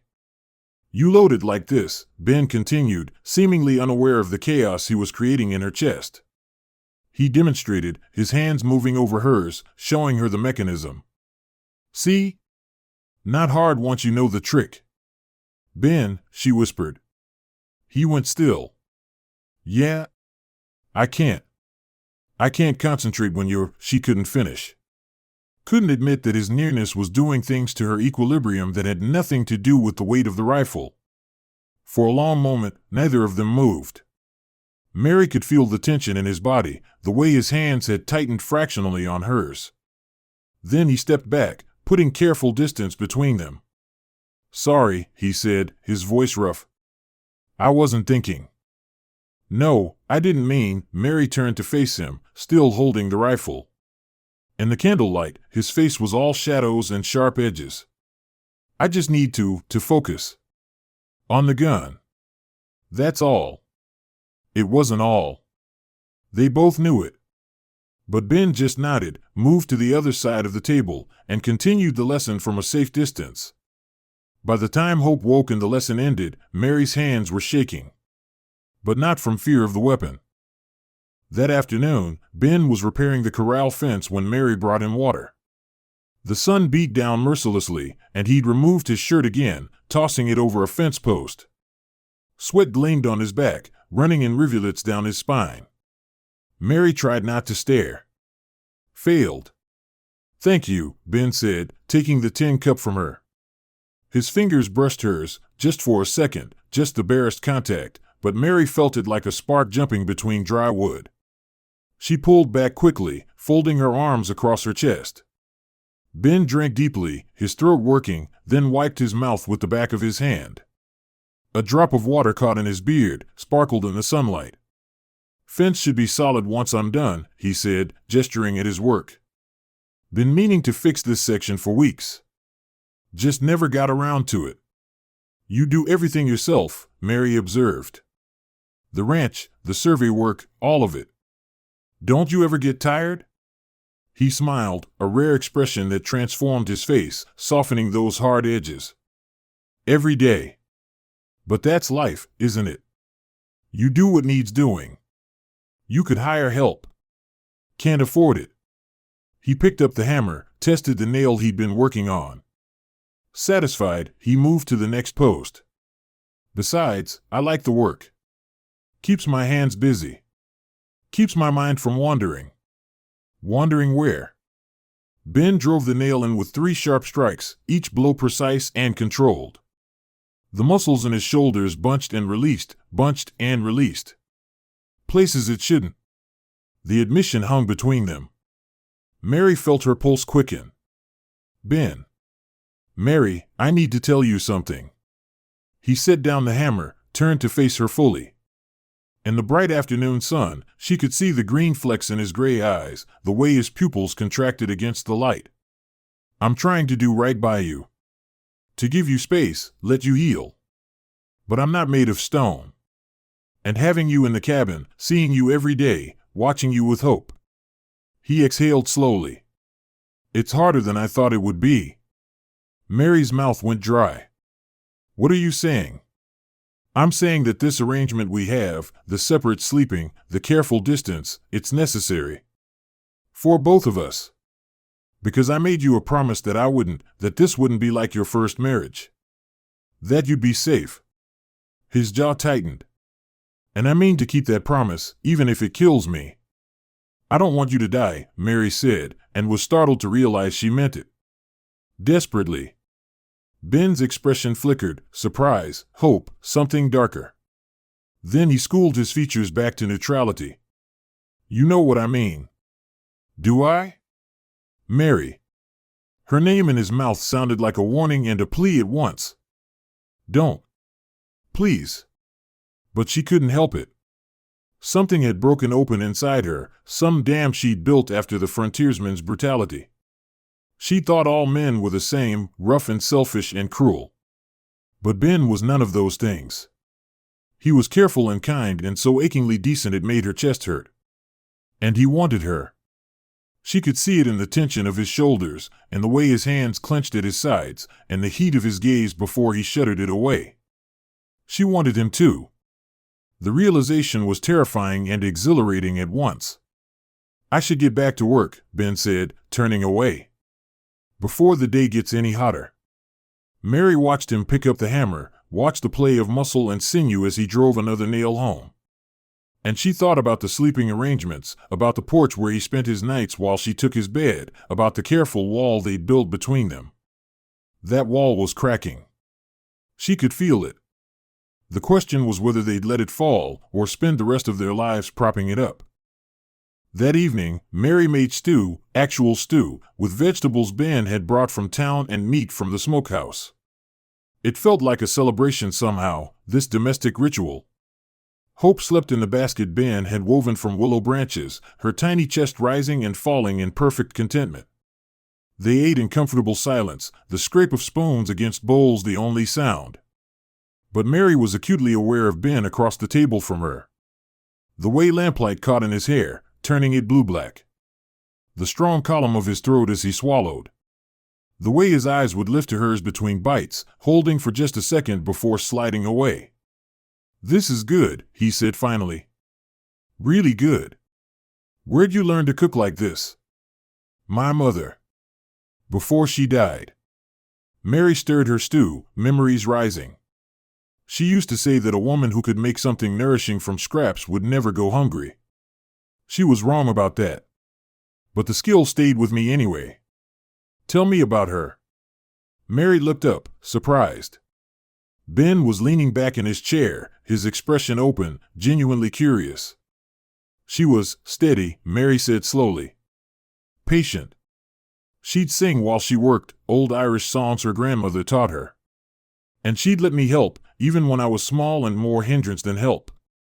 She smiled at the memory. My father used to say she had magic hands. That she could grow flowers in concrete and make butter from water. Sounds like you take after her. I hope so. Though I never got her voice. Mary's smile faded. She died when I was 15. Pneumonia. After that, it was just my father and me, until the consumption took him too. Then Aunt Margaret in Boston, who took me in out of obligation rather than love. Is that why you came out here? To get away from her? Partly. Mary pushed her stew around her bowl. Mostly I was desperate. Aunt Margaret made it clear I was a burden. The mail-order bride service seemed like an escape. A chance at something better. And instead you got worse. Yes. Mary met his eyes. Until you. The air between them shifted, thickened. Ben's knuckles were white where they gripped his spoon. Mary. A horse screamed. The sound ripped through the evening quiet, high, terrified, wrong. Ben was on his feet before Mary could react, his chair clattering backward. He grabbed his rifle from beside the door, checked the load. Stay here, he ordered. Bar the door behind me. Don't open it for anyone but me. Ben, what? But he was already gone, the door slamming behind him. Mary heard his boots pounding across the porch, heard his shout, "Who's there?" And then silence. Her hands shook as she lifted the heavy wooden bar into place. Hope woke, her cries piercing. Mary scooped her up, pressed her close, and backed away from the door. Outside, she heard men's voices. Multiple men. Rough laughter. Laughter that wasn't sincere, but deep and growling and threatening. Then, the sound of something breaking. Then a single gunshot, loud as thunder. Mary bit down on her fist to keep from screaming. Hope wailed against her shoulder. The cabin suddenly felt like a trap, four walls and no escape. Another gunshot. Closer this time. Ben. Mary couldn't help it. The name tore from her throat. For a long, terrible moment, there was only silence. Then, I'm all right. Ben's voice, strained but alive. Stay inside. More voices. More laughter. Then the unmistakable sound of horses, riding away at speed. Mary waited, counting her heartbeats, counting Hope's cries. 1 minute. 2. 5. Finally, Ben's voice at the door, Mary. It's me. Open up. She fumbled with the bar, yanked the door open. Ben stood on the porch, his rifle still in his hands, his face grim. Blood dripped from a cut on his arm. You're hurt, Mary breathed. It's nothing. Just a graze. He came inside, leaned the rifle against the wall. They cut the fence. Spooked the horses. Soldier kicked me when I tried to calm him down. Who was it? But she already knew. They both did. Clem's men. 4 of them. Maybe 5, hard to tell in the dark. Ben moved to the water basin, began cleaning the cut. They didn't try to come inside. Just wanted to send a message. What message? Ben looked at her, his gray eyes dark as storm clouds. That I can't protect you. That I can't even protect my own stock. That eventually, they'll find a way to get what they want. Mary felt cold all over. Hope had quieted in her arms, sensing the tension. What do we do? I don't know. Ben's voice was rough with frustration. I can't watch the ranch every second. Can't be everywhere at once. And if they're willing to come this close. He shook his head. This isn't over. Not by a long shot. Mary set hope in her basket, then crossed to Ben. She took the cloth from his hands, dipped it in clean water, pressed it gently to his wound. He flinched but didn't pull away. "Let me," she said softly. Up close, she could see the details she'd been too afraid to notice before. The fine lines at the corners of his eyes. The slight crook in his nose where it had been broken and healed wrong. The pulse beating at the base of his throat, fast with adrenaline. "You could have been killed," she whispered. "But I wasn't. This time." She finished cleaning the cut, reached for a strip of clean cloth to bind it. "Ben, this is my fault. If I hadn't been on that auction block." "Don't." He caught her wrist, stilling her hands. "Don't you dare blame yourself for what Clem Harrow is. He was a bastard long before you got here, and he'll be a bastard long after. This isn't about you. It's about power. Control. And the fact that I challenged him publicly. So what do we do?" Mary asked again. "We can't live like this. Waiting for them to come back. Waiting for the next attack." Ben's hand was still on her wrist, his thumb resting against her pulse point. She wondered if he could feel how fast her heart was racing. His eyes searched hers, and she saw the conflict there, the desire to protect her warring with the knowledge that he couldn't, not completely. "I'll figure something out," he said finally. "I promise." But as Mary tied off the bandage and stepped back, as Ben moved to check the door and windows one more time, as they both tried to pretend this was something they could handle, she knew that promises, like walls, could only hold so long. Eventually, something would break. Chapter 6. Mary didn't sleep that night. She lay in Ben's bed with Hope curled against her side, listening to every sound, the creak of settling wood, the whisper of wind through the eaves, the distant cry of a night bird. Each noise sent her heart racing, her body tensing for an attack that didn't come. Through the window, she could see Ben's silhouette on the porch. He dragged a chair to face the road, his rifle across his knees, and he hadn't moved in hours. Just sat there, watching the darkness, a sentinel carved from shadow and stubbornness. She wanted to call him inside. Wanted to tell him he needed rest, that exhausting himself wouldn't help. But she stayed silent, because they both knew the truth: sleep was a luxury neither of them could afford tonight. Dawn came slowly, painting the sky in shades of rose and gold. Mary finally dozed as the light strengthened, and when she woke an hour later, the smell of coffee filled the cabin. Ben stood at the stove, his back to her. He'd changed his shirt, the bloodstained one lay discarded on the floor, but she could see the stiffness in his movements, the way he favored his injured arm. "You should be resting," Mary said, sitting up carefully so as not to wake Hope. "Can't rest." Ben's voice was rough with exhaustion. "Got work to do. Need to repair that fence, check on the horses, make sure they didn't do any other damage." "Ben." "I'm fine, Mary." He turned, and she saw the darkness under his eyes, the tight set of his jaw. "I've gone longer without sleep. I'll manage." She doubted that, but arguing seemed pointless. Instead, she rose and crossed to him, took the coffee pot from his hand. Their fingers brushed, and she felt him go still. "Let me," she said quietly. "You go check on the stock. I'll have breakfast ready when you're done." For a moment, she thought he might argue. But then he nodded, grabbed his hat from the peg, and headed out into the morning. Mary watched through the window as he walked to the corral. The rising sun caught in his hair, turning it blue-black like a raven's wing. Even exhausted, even hurt, he moved with a kind of fluid grace that made her breath catch.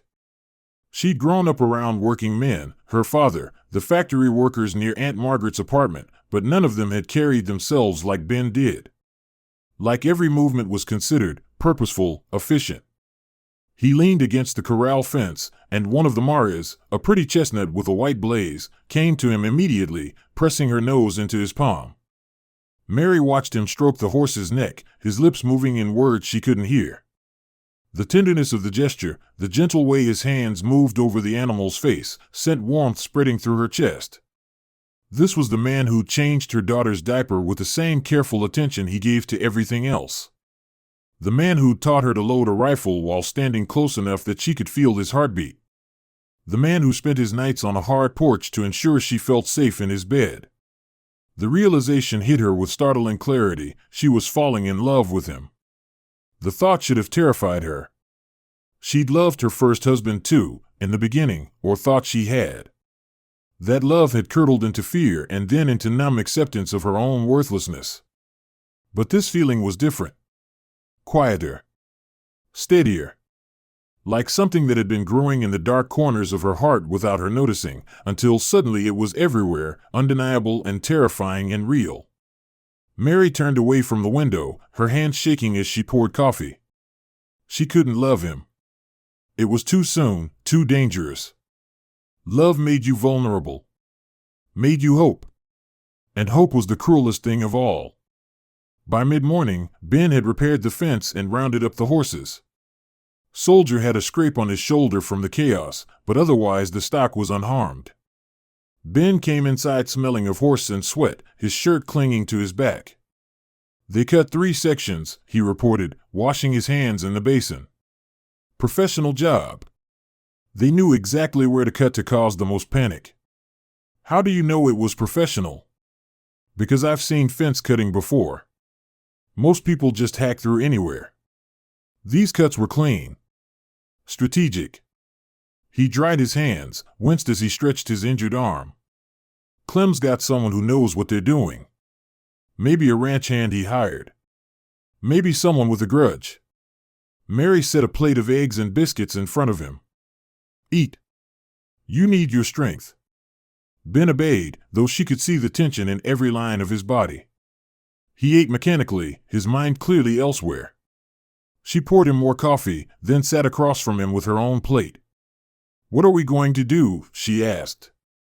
Short term? I can't leave you alone. Not now. Which means I can't take that survey job. He ran a hand through his hair, frustration evident in every movement. Long term. He trailed off, shaking his head. We can't just wait for them to attack again.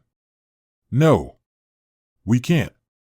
Ben pushed his plate away, half the food still uneaten. I've been thinking. The sheriff in town, he's Clem's cousin. No help there. The marshal's circuit doesn't come through for another month. So we're on our own. Then what? I could ride into town. Confront Clem directly. Tell him this ends now. And then what? He'll just agree? Walk away? Mary shook her head. You said yourself he's got men.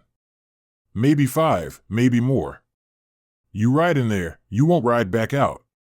So I'm supposed to just sit here and wait for them to burn my ranch down? Wait for them to hurt you? His voice rose, rough with exhaustion and anger. I can't do that, Mary. I can't sit by Anne. Hope wailed from the basket, startled by the raised voices. Ben stopped mid-sentence, his expression immediately contrite. I'm sorry, he said quietly. I shouldn't have. But Mary was already moving to the basket, lifting Hope, soothing her with gentle words. The baby quieted quickly, nuzzling against Mary's shoulder, and when she turned back, Ben was watching her with an expression that made her chest tight. What? She asked. You're a good mother, he said. Despite everything. Despite having every reason to be angry at the world, you're gentle with her. Patient. That takes strength. Mary felt heat rise to her cheeks. She didn't ask for any of this. She deserves gentleness. So do you? The words hung in the air between them. Mary couldn't breathe around them, couldn't think of anything to say that wouldn't reveal too much of what she was feeling. Ben stood abruptly. I should get back to work. Plenty of things need doing around here. You need to rest. I'll rest when Clem Harrow is in the ground. He grabbed his hat, then paused at the door. Mary? Keep the rifle close today. Loaded. If anyone comes to that door who isn't me, you shoot first and ask questions after. Understand? She nodded, her throat too tight for words. Ben left, and Mary stood in the empty cabin holding Hope, feeling the weight of the rifle on the shelf like a physical presence. The day passed in tense quiet. Ben worked close to the cabin, repairing boards on the porch, oiling the door hinges, checking the shutters on the windows. Mary watched him through the glass as she went about her own work, her eyes drawn to him again and again. He'd rolled his sleeves to his elbows, exposing forearms corded with muscle and marked with scars. Some were pale lines, old wounds long healed.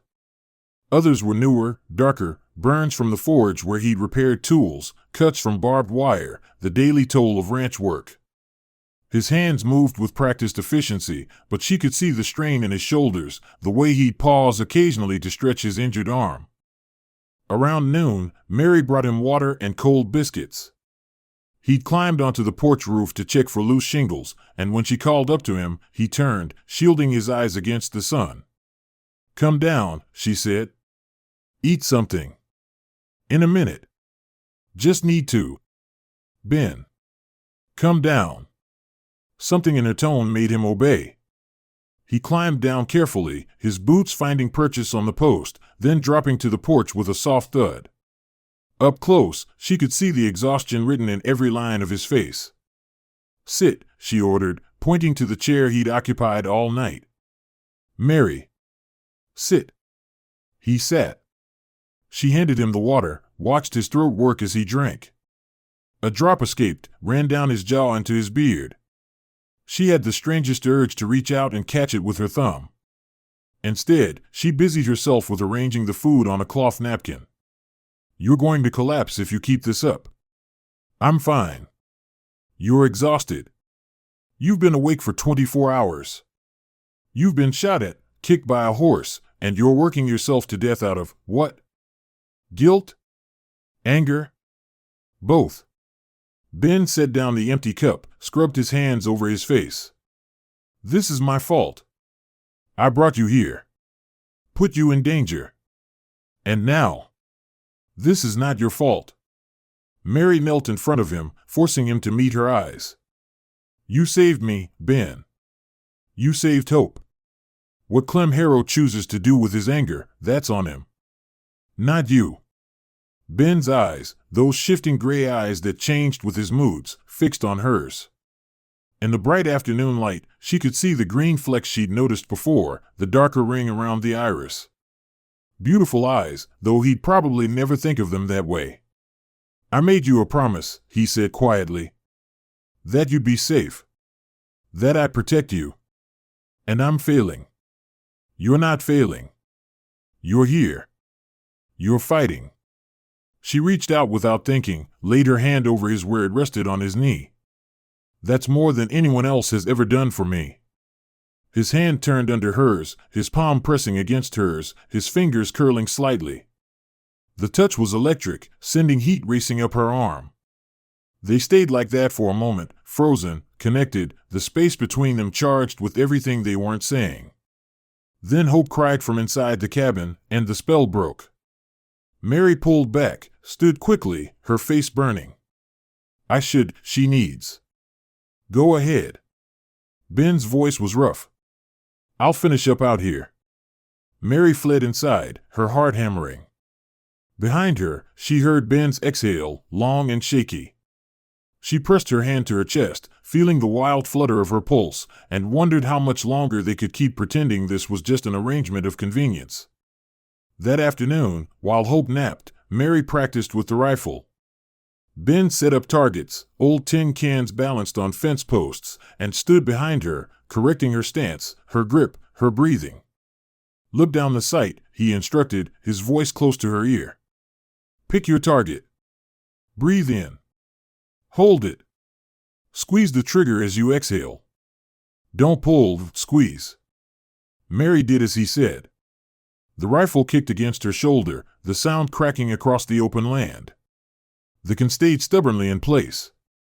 "Again," Ben said. "You're anticipating the recoil. Tensing before you fire. You need to stay loose. Easy for you to say. Here."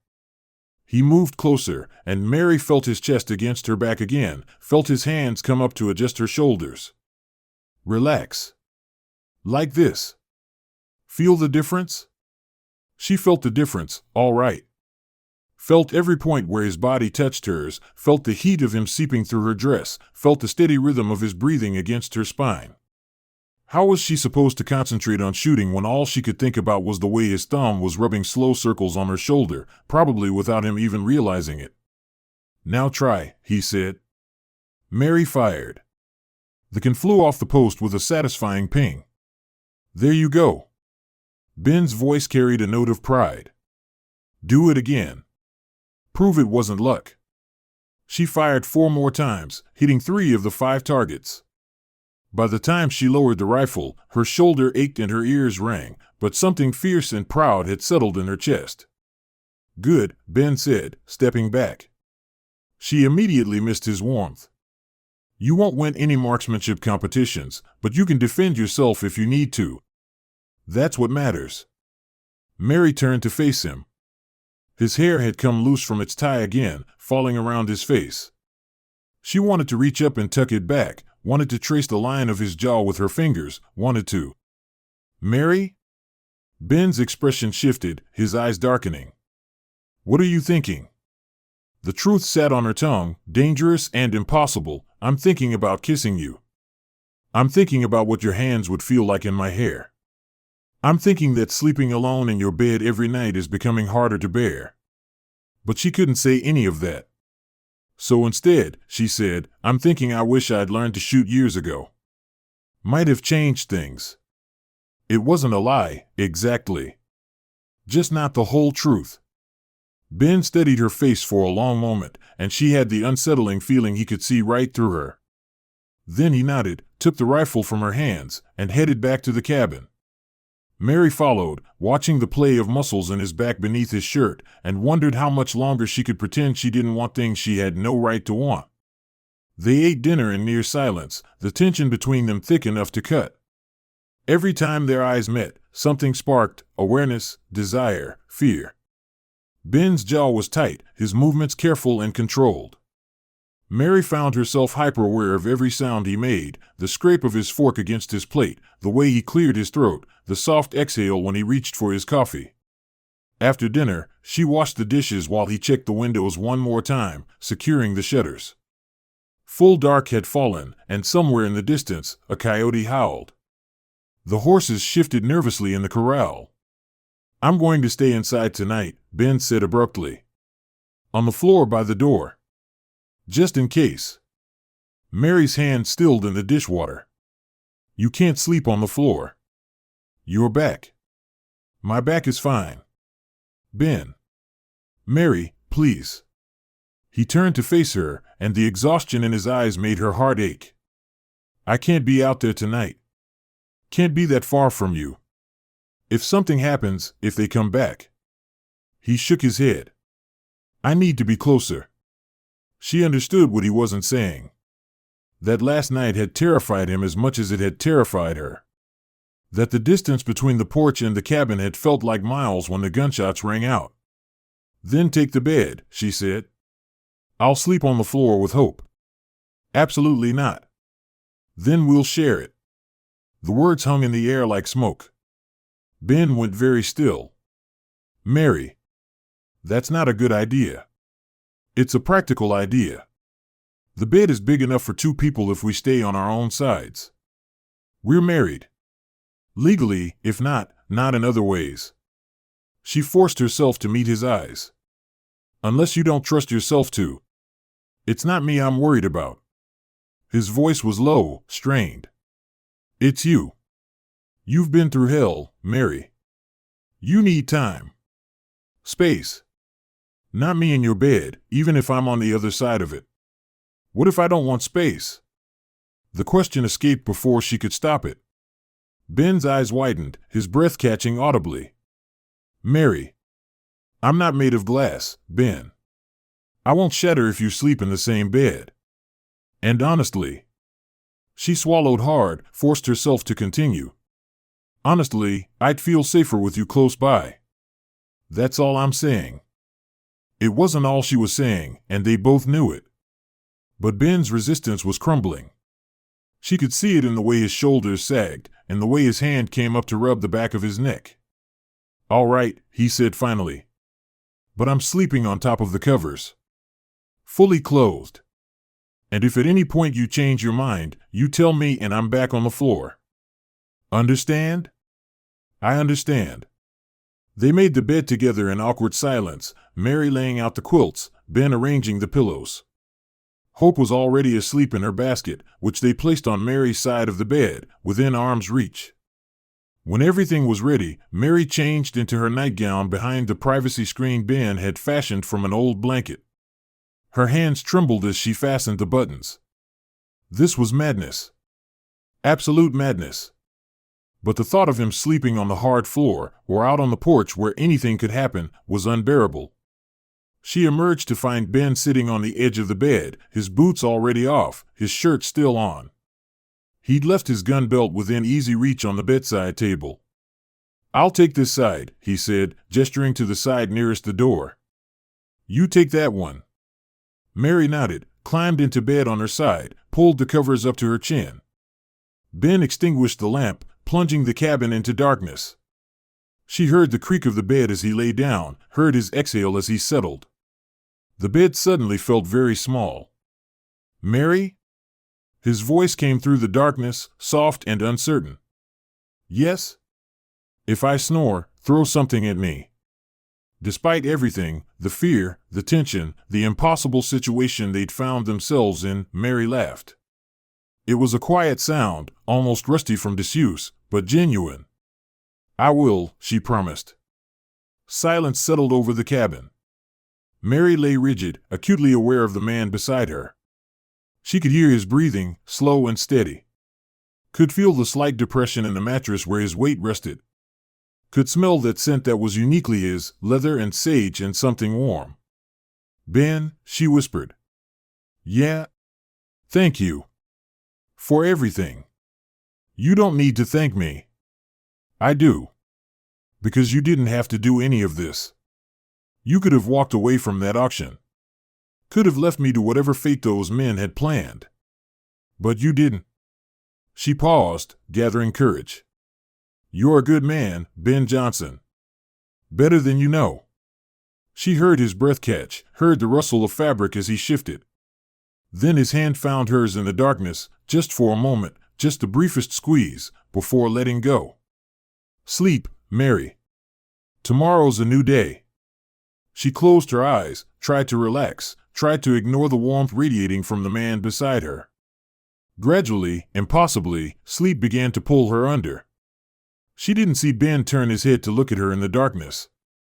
Didn't see the longing written across his face, quickly hidden when she stirred. Didn't see him clench his fists against the urge to reach for her, to pull her close, to. He turned away, stared at the ceiling, and practiced every breathing technique he'd ever learned to calm himself. This was going to be the longest night of his life. Outside, the wind picked up, carrying with it the scent of distant rain. And somewhere on the road from town, 3 riders paused at the top of a rise, staring down at the small cabin with its single point of lamplight, now extinguished. Clem Harrow grinned in the darkness, showing his teeth like a wolf. "Not tonight," he told his men. "Let them sleep. Let them think they're safe. Makes the fear that much sweeter when it comes." They turned their horses and rode back into the night, leaving only hoof prints in the dust and a promise of violence hanging in the air like smoke. Chapter 7. Mary woke to silence. It was wrong somehow, too complete, too heavy. She lay still, listening for the sounds that had become familiar over the past week, Ben's breathing beside her, the soft rustle of wind through the cottonwood, the horses moving in the corral. Nothing. She opened her eyes. The space beside her in the bed was empty, the covers thrown back. Pale dawn light filtered through the shutters, painting everything in shades of gray.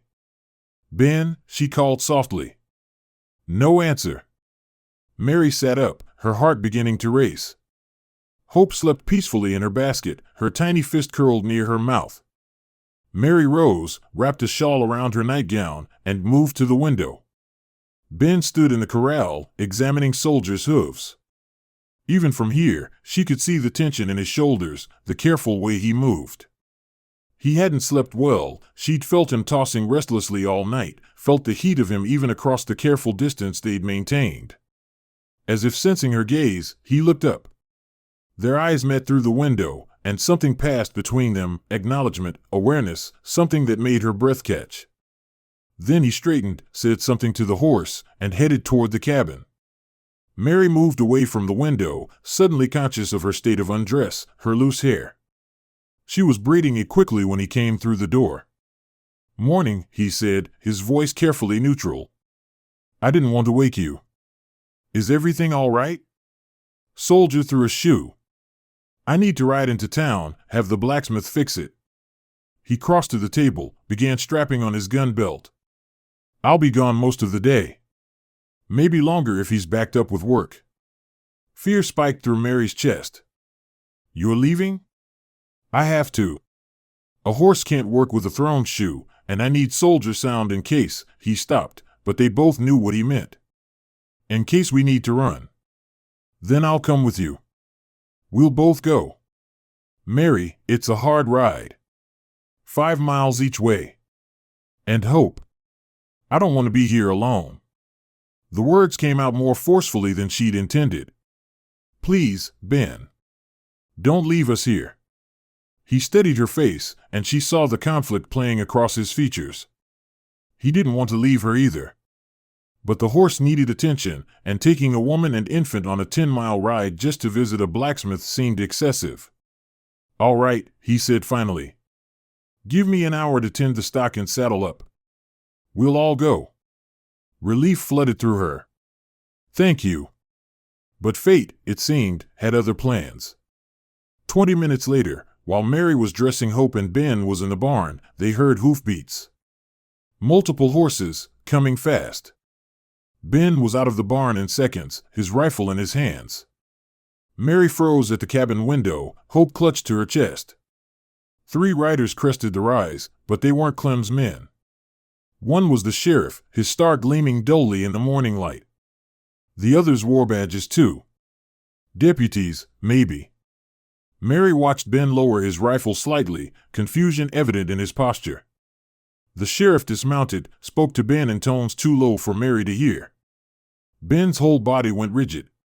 He glanced back at the cabin, then at the sheriff, then shook his head violently. The conversation continued, heated on Ben's part, calm and measured from the sheriff. Finally, Ben shoved his rifle into the sheriff's hands and strode toward the cabin. He came through the door like a storm, his face dark with anger. "What is it?" Mary asked, fear crawling up her spine.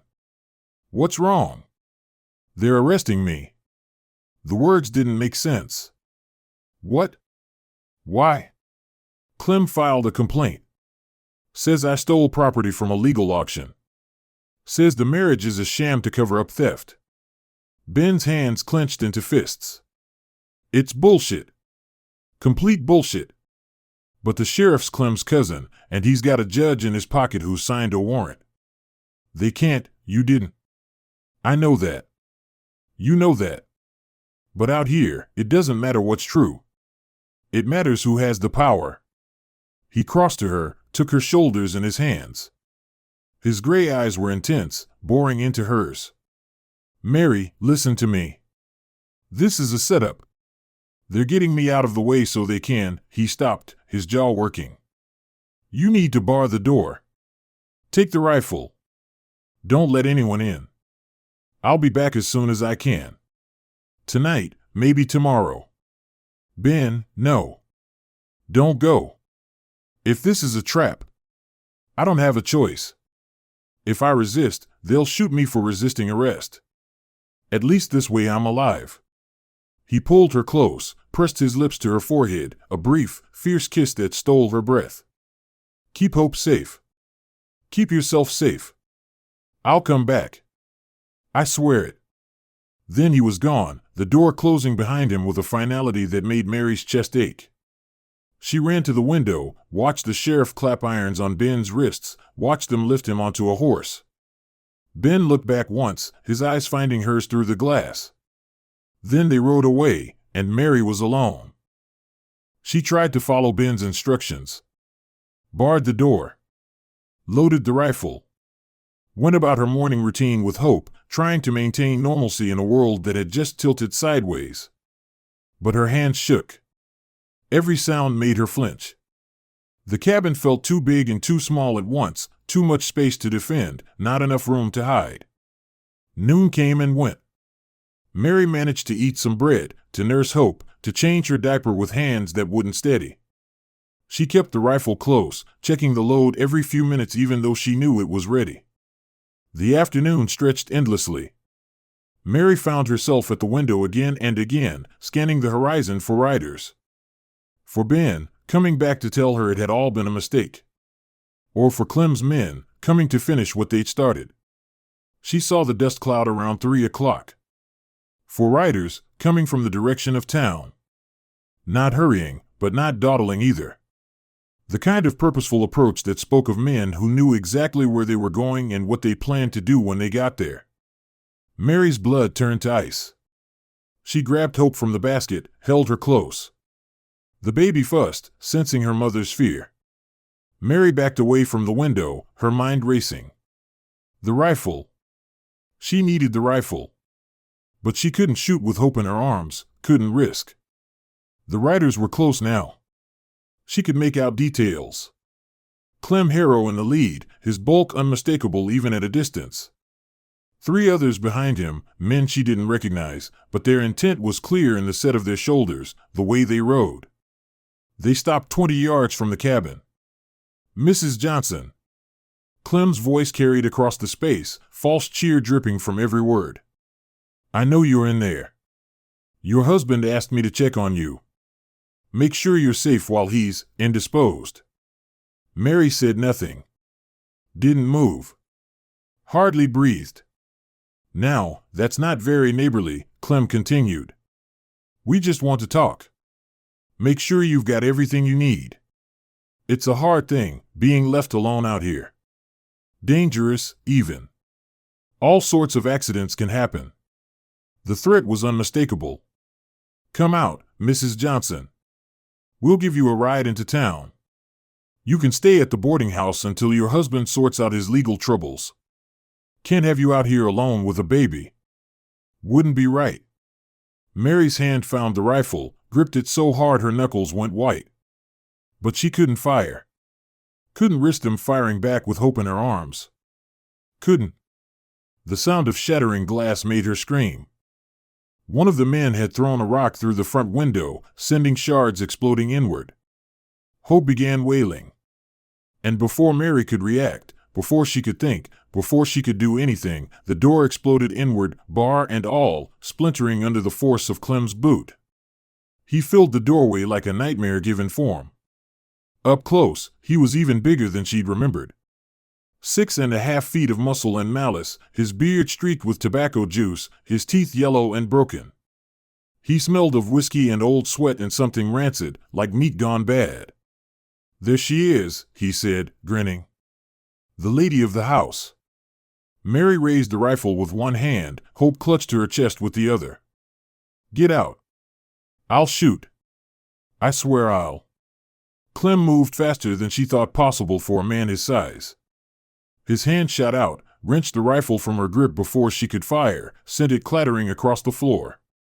Then his other hand was in her hair, yanking her head back, making stars explode behind her eyes. "Feisty," he said, his breath hot and foul against her face. "I like that. Always did prefer a woman with some fight in her. Let me go." Mary tried to pull away, but his grip was iron. Hope screamed between them, her tiny face red with terror. "Give the brat to Sully," Clem ordered. One of the other men, thin as wire, with a scar bisecting his face from eyebrow to jaw, stepped forward. Mary clutched Hope tighter, turning away, but Clem's hand in her hair forced her back around. "I said give him the baby. Unless you want to watch me drop her."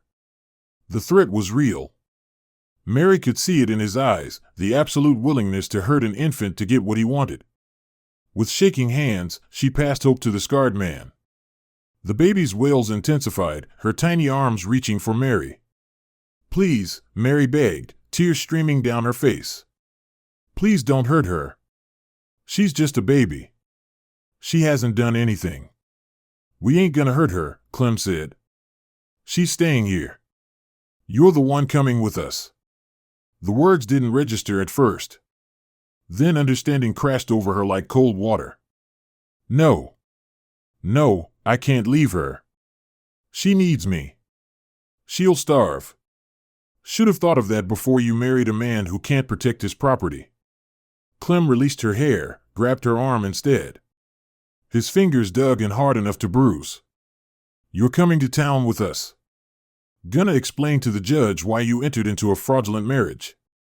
Gonna tell everyone how Ben Johnson coerced you, threatened you, forced you to sign those papers. I won't. I won't say any of that because it isn't true. Clem's backhand caught her across the mouth. Mary's head snapped to the side, blood blooming hot on her lip. She staggered, but his grip kept her upright. You'll say what I tell you to say.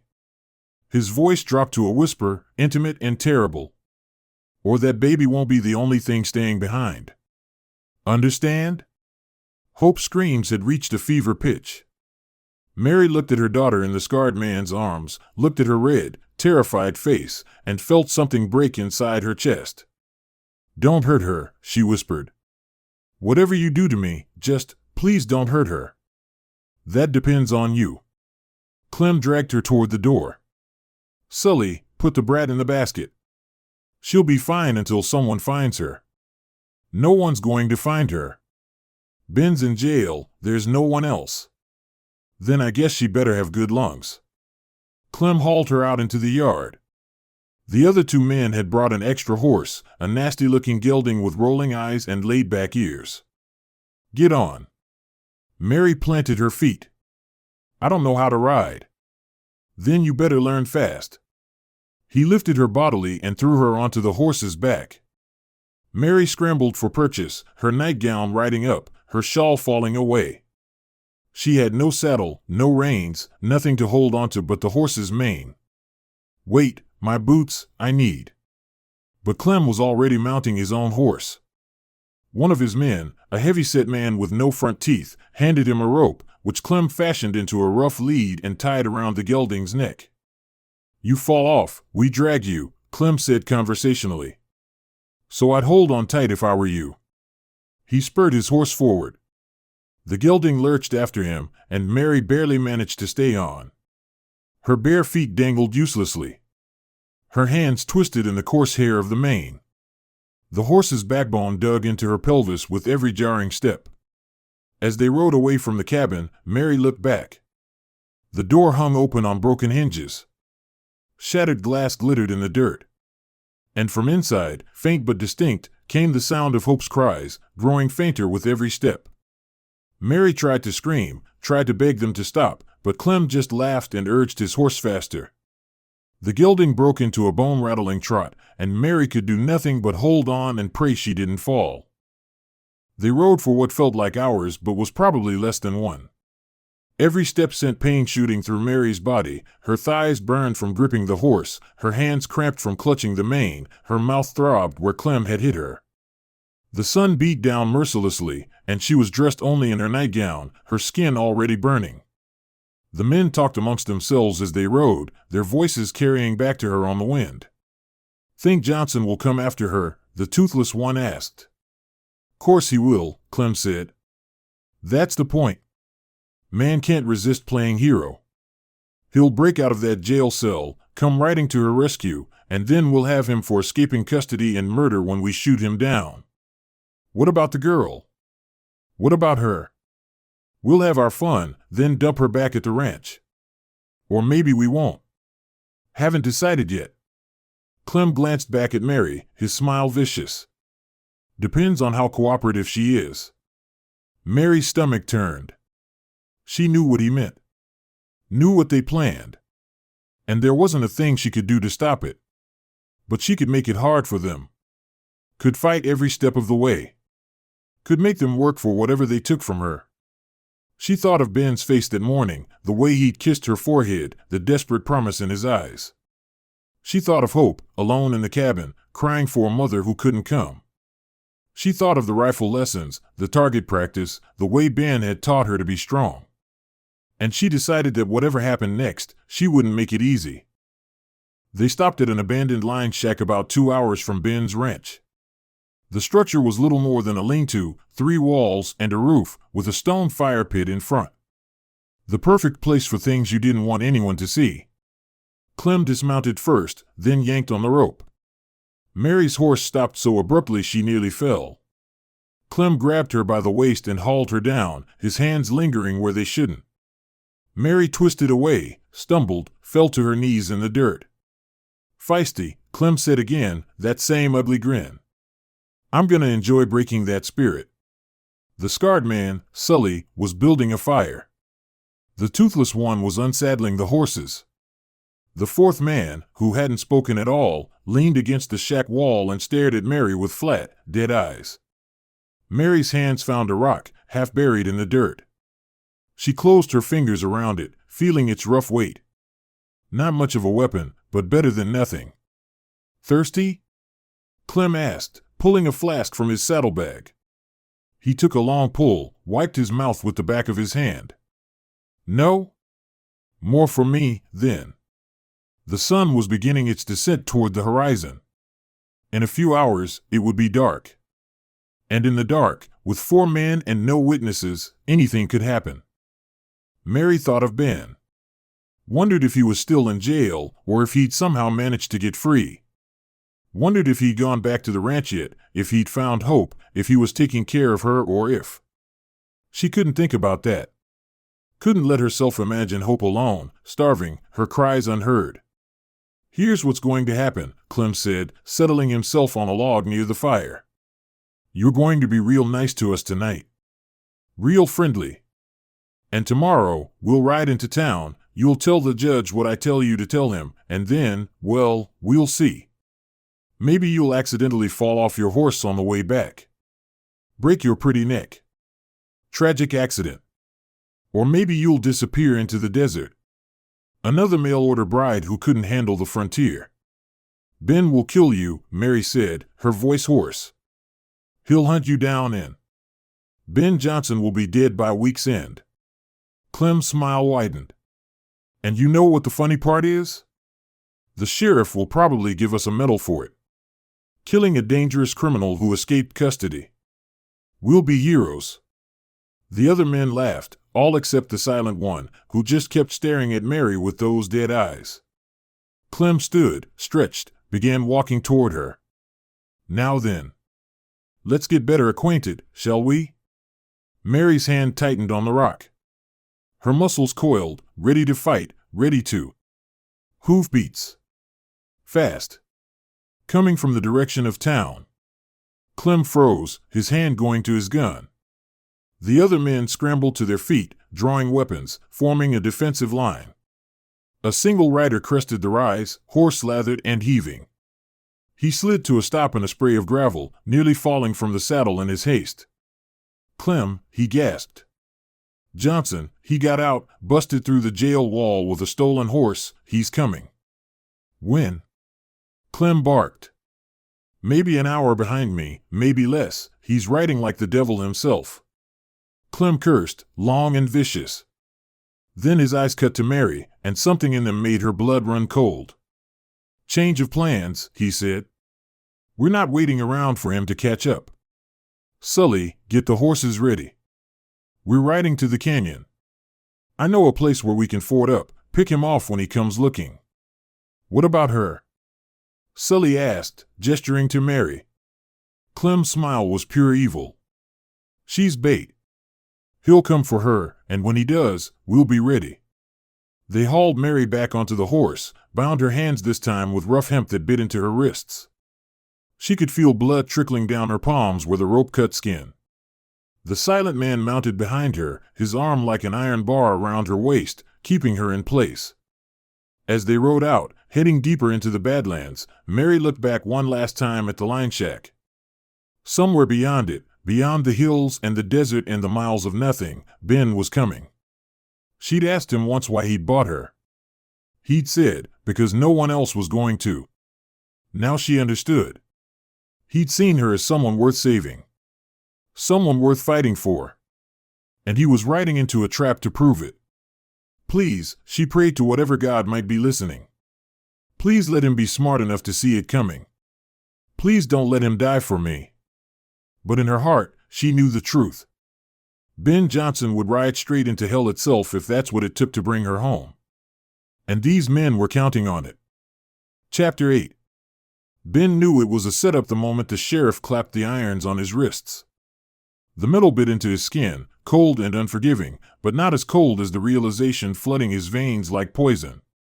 He'd left Mary alone. Vulnerable. Exactly what Clem wanted. His hands, these same hands that had held her shoulders just hours ago, that had promised her safety, were now bound, useless. "This is bullshit, Tom," he said to the sheriff as they rode toward town. His voice came out level, controlled, but inside his chest something was screaming. "You know it. I know it. Clem filed false charges to get me out of the way." Sheriff Tom Brewster, Clem's cousin, bought and paid for, just shrugged. "Got a warrant signed by Judge Morrison. That makes it legal enough for me. Morrison's in Clem's pocket. That's a serious accusation, Johnson." "It's the truth." Ben tested the irons, felt the sharp edges dig deeper with each movement. Standard issue, poorly made. Breakable, if he had time and leverage. But time was the one thing he didn't have. With every hoofbeat, with every second that passed, Mary grew more vulnerable. "How much did he pay you? Or did he just promise you a cut when he takes my ranch?" Tom's jaw tightened. "Careful, Johnson. I can add resisting arrest to the charges." "I'm not resisting." Ben's voice dropped lower, dangerous. Yet, every cell in his body screamed at him to fight. To wheel soldier around, drive his heels into the horse's flanks, ride hard back to the ranch. But 3 armed men surrounded him, hands on their weapons, watching for exactly that move. They wanted him to resist. Wanted the excuse to put a bullet in his back. So he forced himself to stillness. Forced his breathing to slow. Panic wouldn't save Mary. Violence wouldn't save her. Only cold, calculated patience would get him out of these chains and back to her side before. He couldn't finish the thought. Couldn't let his mind spiral into the places it wanted to go. The images trying to form, Mary's bruised face, Mary's torn dress, Mary's screams, he shoved them down, buried them under a layer of ice. Stay alive. Stay calm. Wait for the opening. But God, the waiting was killing him. They locked him in the town's excuse for a jail, a single cell in the back of the sheriff's office, with bars so rusted they wept orange tears down the walls. The moment the door clanged shut, Ben was moving, his hands running over every surface, every joint, cataloging weaknesses. "Don't bother," Tom said from the doorway. "That cell's held men stronger than you." Ben's hands found a corroded weld where 2 bars met. Pressed. Felt the microscopic give. "We'll see."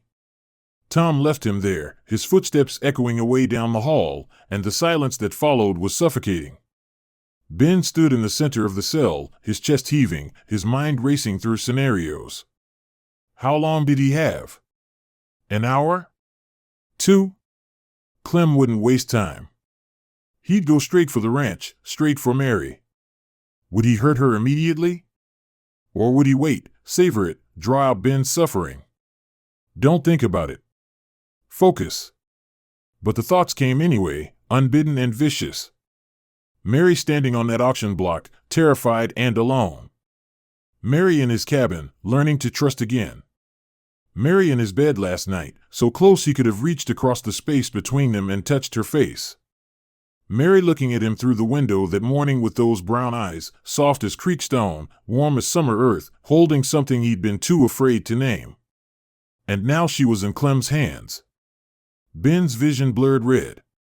His hands clenched into fists so tight the irons bit through skin. Blood welled, hot and slick, but he barely felt it. All he felt was rage, cold, focused, murderous rage. He would kill Clem Harrow. Would hunt him down and make him scream. Would paint the desert red with his blood. But first, he had to get out of this goddamn cell. Ben forced himself to breathe.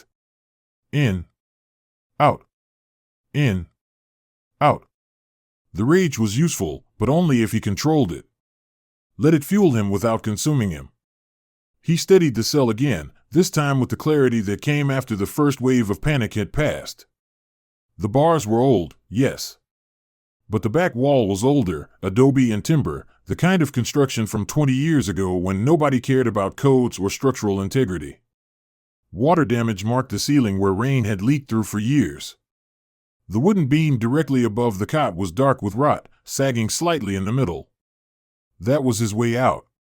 The cot's frame was iron, held together with bolts that had rusted but not seized. Ben worked the first bolt loose with his fingers, ignoring the way the metal edges sliced his skin. 20 minutes of twisting, pulling, blood slicking his palms, and it came free. The resulting iron rod was 2 feet long, heavy as sin, perfect for what he needed. He climbed onto the cot, wedged the rod against the rotted beam, and pushed. His shoulders burned.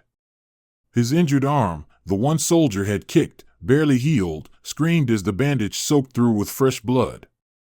The irons on his wrists dug deeper with every second of pressure, cutting to bone.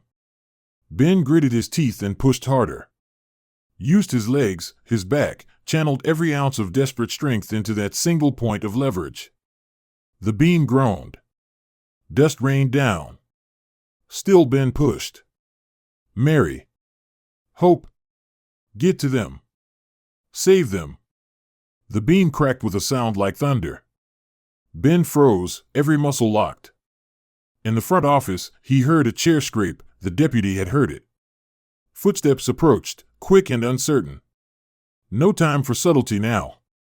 Ben dropped from the cot, pressed himself against the wall beside the cell door, the iron rod raised high. His heart hammered so hard he could taste it in his throat. The deputy appeared, just a kid, maybe 18, his young face confused, concerned. He lifted his lantern, peering into the cell. "Mr. Johnson? You all right in there?" "I heard." Ben's arm shot through the bars like a striking snake. Caught the kid's collar, yanked him forward into the bars with bone-jarring force. The lantern fell, glass shattering, oil spreading across the floor in a pool of liquid fire. The deputy struggled, clawing at Ben's arm, reaching for his gun. Ben's other hand was already there, stripping the weapon from its holster, pressing the barrel against the kid's temple. "Keys," Ben said, his voice flat and dead. "Now." The kid's hand shook so badly he could barely get the keys into the lock. Ben took them, shoved the deputy inside, locked him in. The boy collapsed onto the cot, his face white as milk. "When the sheriff asks," Ben said, already moving to the damaged beam, "tell him I hit you from behind. You never saw it coming. You fought like hell. Understand?" The kid nodded, tears streaming down his face. Ben felt a flicker of guilt, just a flicker, then crushed it. Guilt was a luxury he couldn't afford. He slammed the iron rod into the beam again. Wood splintered. Adobe crumbled.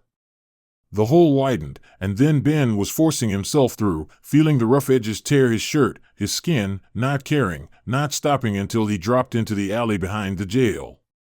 The night air hit his lungs like a slap. He was free. But Mary wasn't. Ben ran. The livery stable was 2 blocks through shadow and lamplight. Ben moved like a ghost, keeping to the alleys, the stolen gun heavy in one hand, the other pressed against his bleeding side. Every window was a threat. Every sound could be discovery. But he didn't slow, didn't hesitate. He reached the stable, slipped inside through the side door. Soldier was in his usual stall, freshly shod, tossing his head as if he'd been waiting. Ben grabbed the saddle with hands that left bloody prints on the leather, worked the buckles by feel in the darkness. "We're riding hard tonight," he murmured as he cinched the girth. "Harder than you've ever run. Can you do that for me, boy?" Soldier stamped, eager. "Good. They'd need speed.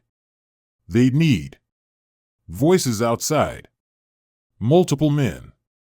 Ben went still, his hand moving to the gun. "Johnson busted out about an hour ago. Sheriff's forming a posse. Clem know? Hell, Clem's probably why Johnson busted out. Bet you anything he went after the woman. Laughter. Ugly, knowing laughter that made something dark and vicious rise in Ben's chest. Stupid bastard. Riding right into it. Ben's hand tightened on Soldier's reins until the leather creaked. They had Mary. They'd taken her. And they were waiting for him to come. A trap. Of course it was a trap. But what choice did he have? Turn away? Leave her to them?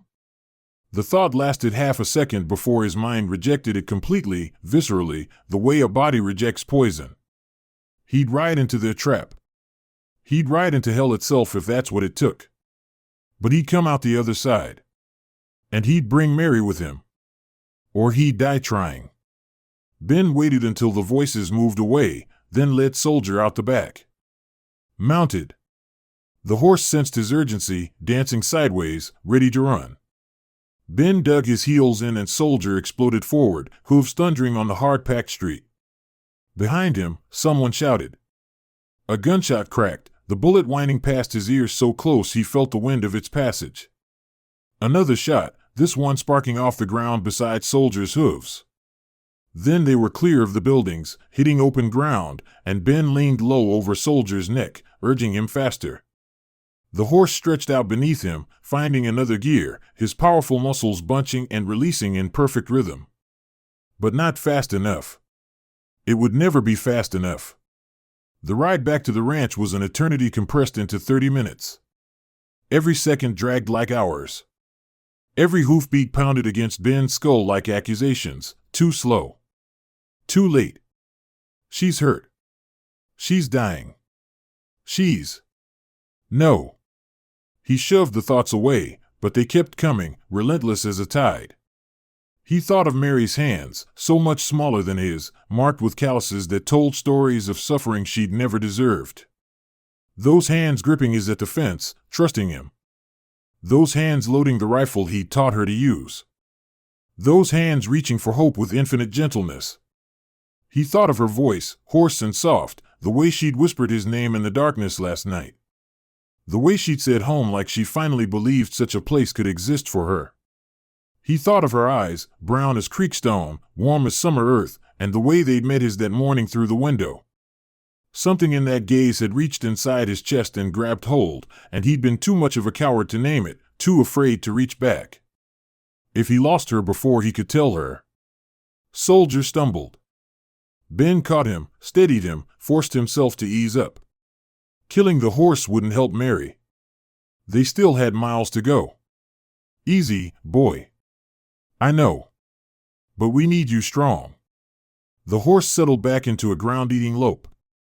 Ben's side throbbed where he'd torn open the old wound from Soldier's kick. Blood soaked through his shirt, warm and wet. He ignored it. Pain was irrelevant. Exhaustion was irrelevant. Nothing mattered except getting to Mary. The moon rose as they rode, painting the Badlands in shades of silver and shadow. Ben knew this land like he knew his own heartbeat, every rise, every canyon, every hidden trail. If Clem had taken her into the hills, Ben would find her. He'd track them to the ends of the earth if he had to. Please, he found himself praying to whatever God might be listening. Please let me be in time. Please let her be. He couldn't finish the prayer. Couldn't say the word alive because saying it would make the alternative real. He smelled the ranch before he saw it. Wood smoke. But wrong. Too acrid, too much. Ben's heart stopped, then kicked into overdrive. Fire. They'd set fire to. No. He crested the last rise and saw the cabin intact, not burning. But wrong. Everything wrong. The door hung open, broken. Glass glittered like scattered stars in the moonlight. The corral stood empty. Ben was off Soldier before the horse stopped moving, hitting the ground running, gun drawn, eyes scanning for threats. Nothing moved. The night was eerily silent except for a baby crying. The sound hit Ben like a physical blow, stopping him mid-stride. Weak, hoarse, wrong. Hope. That was Hope's cry, but twisted, desperate, the sound of a child who'd been screaming so long her voice was giving out. Hope! Ben burst through the broken door, his eyes struggling to adjust to the darkness. The cabin had been destroyed, furniture smashed, supplies scattered, Mary's new dresses torn to ribbons. And there, on the floor in the overturned basket, was Hope. She lay on her back, her tiny face purple with rage and exhaustion, her fists waving uselessly. Her diaper was soaked through and heavy. Her lips were cracked. How long had she been crying? How long had she been alone? Ben holstered his gun and scooped her up in one motion. She was hot to the touch, burning with dehydration, her tiny body trembling. But alive. Thank God, alive. I've got you, he murmured, cradling her against his chest. His hands were shaking so badly he could barely hold her. I've got you, sweetheart. You're safe now. Hope's cry softened to broken whimpers. She turned her face into his shirt, seeking comfort, seeking her mother. Ben's throat closed up so tight he couldn't breathe. Mary. Where is Mary? He looked around the cabin with fresh, desperate eyes, trying to read the violence written in the destruction. The rifle on the floor near the door, Mary had tried to defend herself. The shattered bar, they'd smashed through by force. Multiple sets of boot prints in the dust, heavy and large. 4 men, maybe 5. And there, near the overturned table, a smear of blood. Ben's vision went dark around the edges. His free hand clenched into a fist so tight his knuckles cracked. That was Mary's blood. Mary's pain. Mary's terror frozen in that dark stain. Something broke inside him then. Something fundamental and irreversible. The careful control he'd been maintaining, the civilized veneer he wore like armor, it shattered. What rose up to replace it was primal and murderous and cold as the space between stars. He would find the men who did this. And he would kill them. Slowly. But first, Hope. The baby needed care. He couldn't track Mary with an infant dying in his arms. Ben moved on autopilot, his hands remembering Mary's lessons. Changed Hope's diaper with trembling fingers. Found a clean cloth, dampened it with water, let her suck on it. Not enough, not nearly enough. She needed milk, needed a wet nurse, but it was all he had. She quieted finally, exhausted, and Ben fashioned a sling from one of Mary's torn dresses. The green one she tried on in the general store, the one he'd said suited her. His fingers traced the soft fabric, and for a moment he was back in that store, watching her emerge from the changing room, seeing her look almost pretty despite the bruises, despite the fear. She'd been alive then. Whole. Safe. She's still alive, he told himself fiercely.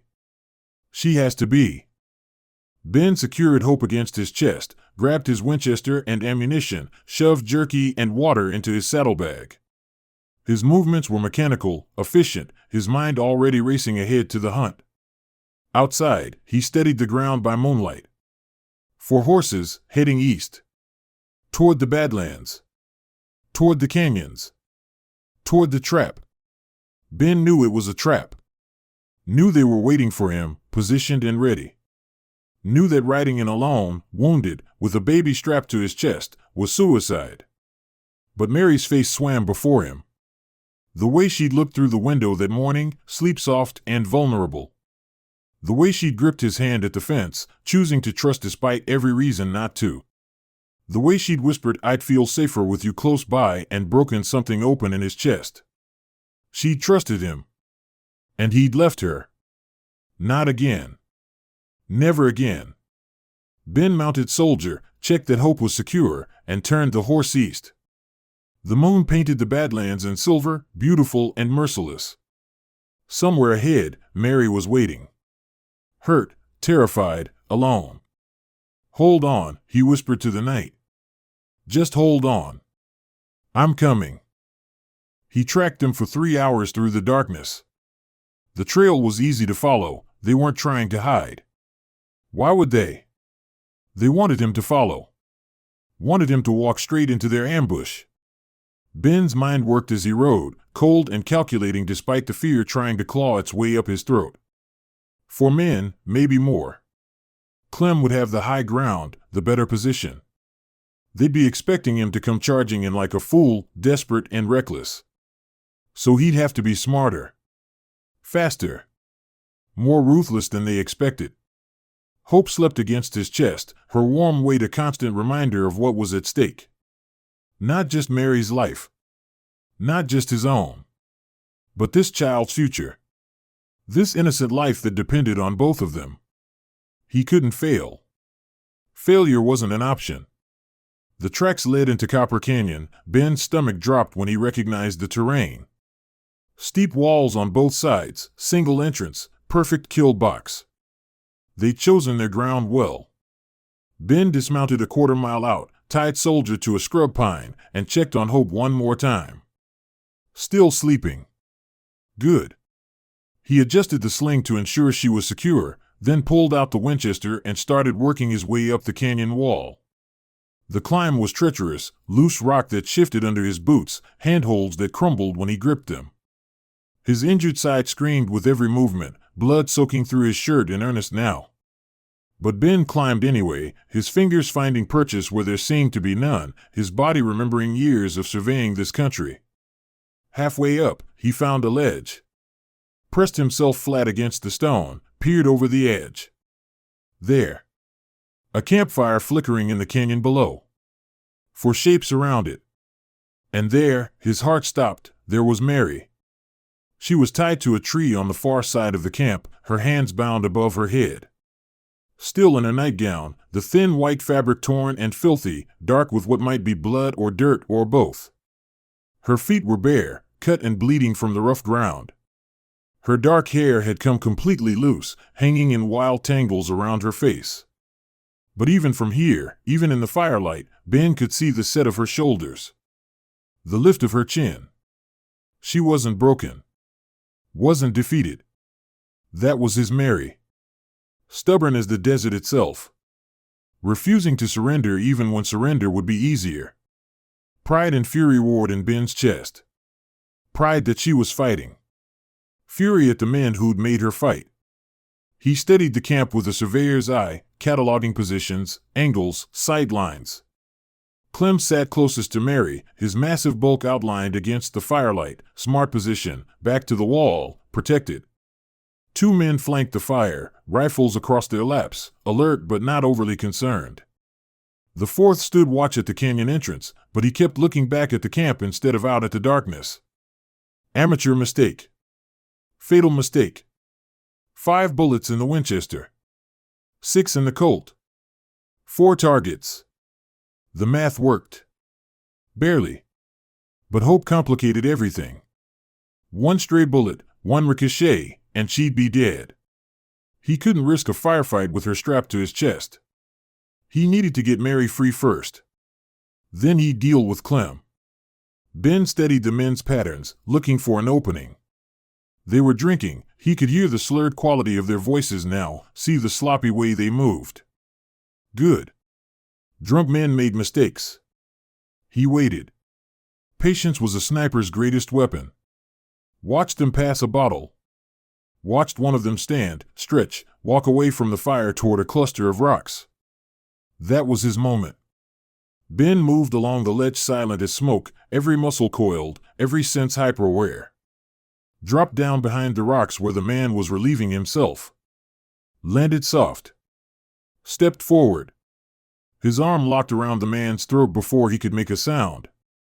They went down together, Ben's weight driving them into the dirt. The man struggled, clawed at Ben's arm, tried to scream. But Ben held tight, counted the seconds, 10, 15, 20, until the body went limp. Not dead. Just unconscious. Ben stripped him of his gun belt and knife, left him bleeding in the dust. 3 men left. Ben circled the camp, using shadows and stone for cover. Hope stirred against his chest, made a small sound. Ben's hand came up automatically, cupping her tiny head, keeping her quiet. She settled, and he breathed again. He worked his way behind the tree where Mary was tied. She hadn't seen him yet, Her eyes were fixed on Clem, tracking his every movement like prey watching a predator. Ben picked up a pebble, tossed it. It clicked against the tree trunk above her head. Mary flinched, looked up. Their eyes met. The relief that flooded her face nearly broke him. Her lips formed his name, Ben, but no sound came out. Her eyes were huge, dark, filled with tears she refused to let fall. Ben pressed a finger to his lips. Gestured, "Stay quiet. I'm getting you out." She nodded, understanding immediately. Always so smart. Always. Clem stood abruptly, stretched, started walking toward the fire. His back to them. Now or never. Ben moved. 3 silent strides, his knife already out. The rope parted under the blade's edge and Mary's arms came down. She swayed, her legs buckling, but Ben caught her, steadied her. His hand found hers in the darkness, squeezed hard.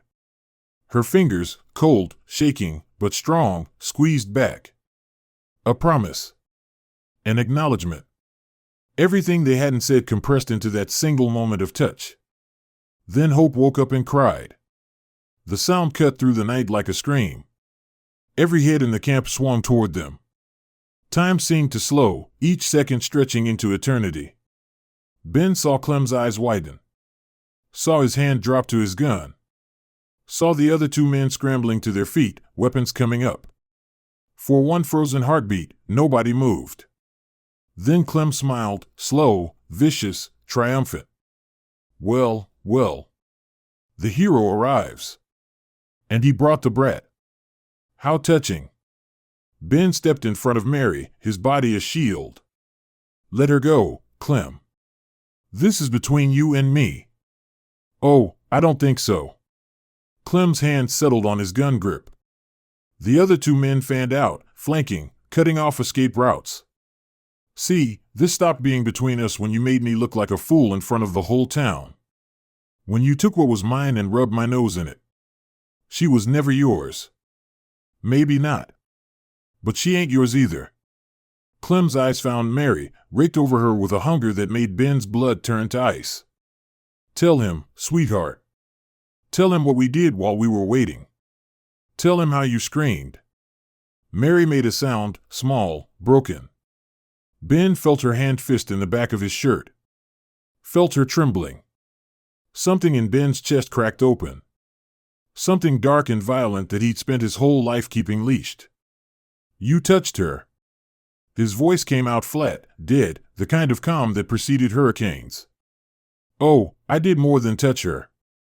Clem laughed. She's got a real pretty voice when she screams. High and sweet, like. Ben fired. The bullet took Clem in the shoulder, spinning him around. The big man roared, his gun coming up, and then everything exploded into chaos. The 2 flanking men opened fire. Ben dove behind the tree, pulling Mary with him, his body covering hers and Hope's. Bullets slammed into the trunk, bark exploding, with chips flying. One grazed Ben's arm, hot as a brand. Another took a chunk out of the tree inches from his head. He returned fire blindly, levered the Winchester, fired again.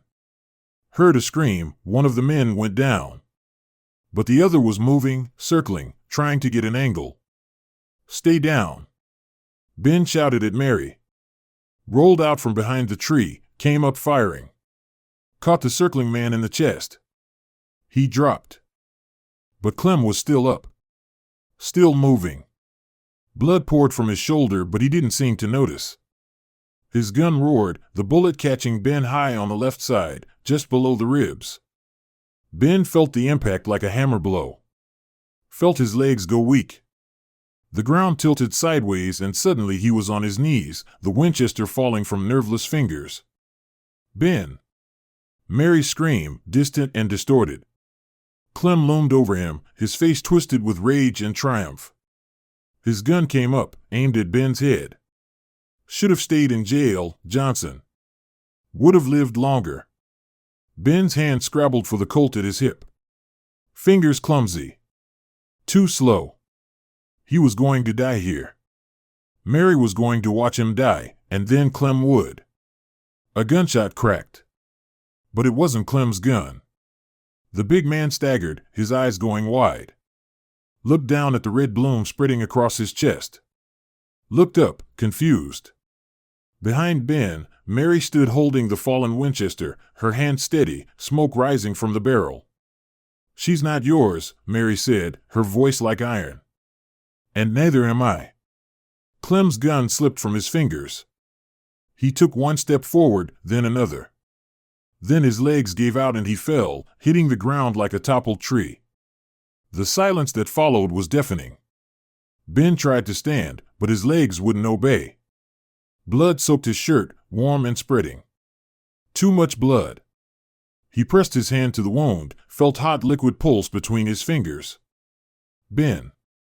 Mary was beside him, her hands on his face. "Ben, look at me. Stay with me." "Mary." Her name tasted like copper on his tongue. "You're safe. You're—" "Don't you dare," she said fiercely. "Don't you dare die on me. Not after everything. Not now." Hope was crying, a thin wail that seemed to come from very far away. Or maybe that was just the darkness closing in, the world narrowing to Mary's face above him, her brown eyes huge and terrified, her hair falling around them like a curtain. So beautiful. How had he never told her she was beautiful? "Mary," he tried again. "I have to tell you. Tell me later." Her hands pressed against his wound, trying to stop the bleeding. But there was so much blood. Too much. "You're going to tell me later, understand? When you're not bleeding to death in my arms. I love you." The words fell out, simple and true. Should have said it before. Should have. "Ben, please." Darkness swallowed the rest. The last thing he heard was Mary's voice, desperate and raw. "Someone help us. Please. Somebody help." Then nothing. Somewhere in the darkness, hoofbeats. Multiple riders, coming fast. A voice, authoritative and distant, "Marshal Webb. We've got wounded here." Mary sobs, broken and terrified, "He's dying. Please, he's dying, you have to." And Ben, floating in the space between consciousness and void, holding onto one thought with everything he had left. Not yet. Can't leave her yet. But his grip was slipping. And the darkness was so hungry. Chapter 9. Pain dragged Ben back to consciousness like fishhooks in his flesh. He surfaced slowly, awareness returning in fragments. Heat, God, the heat. His whole left side was on fire, burning from the inside out. Weight pressed against his chest, hope still in the sling. Her tiny body rose and fell with labored breaths. His or hers, he couldn't tell. Voices swam around him, distorted and underwater. Lost too much blood. Need to get the bullet out. Might not make it through the night. That last one snapped him fully awake. His eyes flew open to chaos and lamplight. He was lying on his back in the dirt, the night sky wheeling above him. Faces hovered over him, the marshal, his deputies, a man with a medical bag. And Mary. Mary, her face streaked with dirt and blood and tears, her hands pressed against his wound so hard her arms shook with the effort. Her nightgown was soaked red to the waist. Her hair hung in wild tangles around her shoulders. She looked like something from a nightmare or a fever dream, both terrifying and beautiful. "Ben." Her voice cracked on his name. "You're awake. Thank God, you're awake." He tried to speak but managed only a wet cough. Tasted copper. Not good. That was not good. "Don't talk." The man with the medical bag, the doctor, Ben's fuzzy brain supplied, leaned over him with instruments that glinted in the firelight. "This is going to hurt. Mrs. Johnson, I need you to hold him down." "I can take it," Ben rasped. "No, you can't." The doctor's voice was matter of fact. "Nobody can. You'll thrash and I'll slip and then you'll bleed out before I can get the bullet. So shut up and let your wife help you." Mary's hands moved from his wound to his shoulders, pinning him. Her face hovered inches above his, those brown eyes, creek stone in sunlight, boring into his. "Look at me," she commanded. "Don't look at what he's doing. Look at me." Ben obeyed, fixed his gaze on her face, and tried not to think about the doctor probing his side, tried not to feel the white-hot agony exploded through him. His back arched off the ground. A scream built in his throat, but Mary's hand clamped over his mouth, muffling it. "I know," she whispered fiercely. "I know it hurts. But you have to hold still. Please, Ben. Please hold still." Her other hand cupped his face, her thumb stroking his cheekbone. Such a small gesture. Such an impossibly tender thing in the midst of this butchery. Ben focused on that touch, on the warmth of her palm against his skin, on the way her eyes never left his even as tears spilled down her cheeks. The doctor dug deeper. Ben felt the instrument scrape against bone, felt something fundamental tear inside him. His vision grayed at the edges. His hands clenched into fists so tight his nails drew blood from his palms. "Almost," the doctor muttered. "Almost got it." The pressure released suddenly. Ben gasped, dragged air into lungs that felt full of ground glass. Through the ringing in his ears, he heard the metallic clink of the bullet hitting a tin pan. "Cauterize," the doctor said. "Someone heat the knife." "No. No, not that. Anything but." The smell hit first. Burning metal. Then the knife touched his torn flesh and Ben's world exploded into white-hot nothing. He felt his body convulse, heard a sound that might have been his voice screaming or might have been something dying. Mary held him through it, her full weight on his shoulders, her voice a constant stream of words he couldn't understand but desperately needed. Then merciful darkness took him again. When he woke the second time, dawn was breaking. Ben lay in a wagon bed, his head pillowed on something soft. Blankets covered him to the chin. Hope was gone from the sling, panic spiked through him until he heard her contented coos nearby. He turned his head, the movement sending fresh waves of pain radiating from his side. Mary sat on the wagon's edge, Hope cradled in her arms, nursing. The baby's tiny hand rested against Mary's breast, kneading gently. Mary's eyes were closed, her face tilted toward the rising sun. She looked exhausted beyond measure, dark circles shadowed her eyes, cuts and bruises marked her face and arms, her hair was a rat's nest of tangles. The nightgown she still wore was stiff with dried blood. But alive. God, she was alive and whole and here. "Mary," he croaked. Her eyes flew open. "Ben." She carefully transferred Hope to one arm and leaned over him, her free hand finding his forehead, checking for fever. "How do you feel?" "Like I got shot." A laugh burst out of her, watery and relieved. "You did get shot. You also got yourself arrested, broke out of jail, rode into an ambush, and nearly died 3 times. So yes, you should feel terrible. Worth it." He tried to smile, but his face felt stiff, wrong. "You're safe. We're safe," she corrected. Her hand moved from his forehead to his cheek, cupping his face with infinite gentleness. "Because of you. You came for us.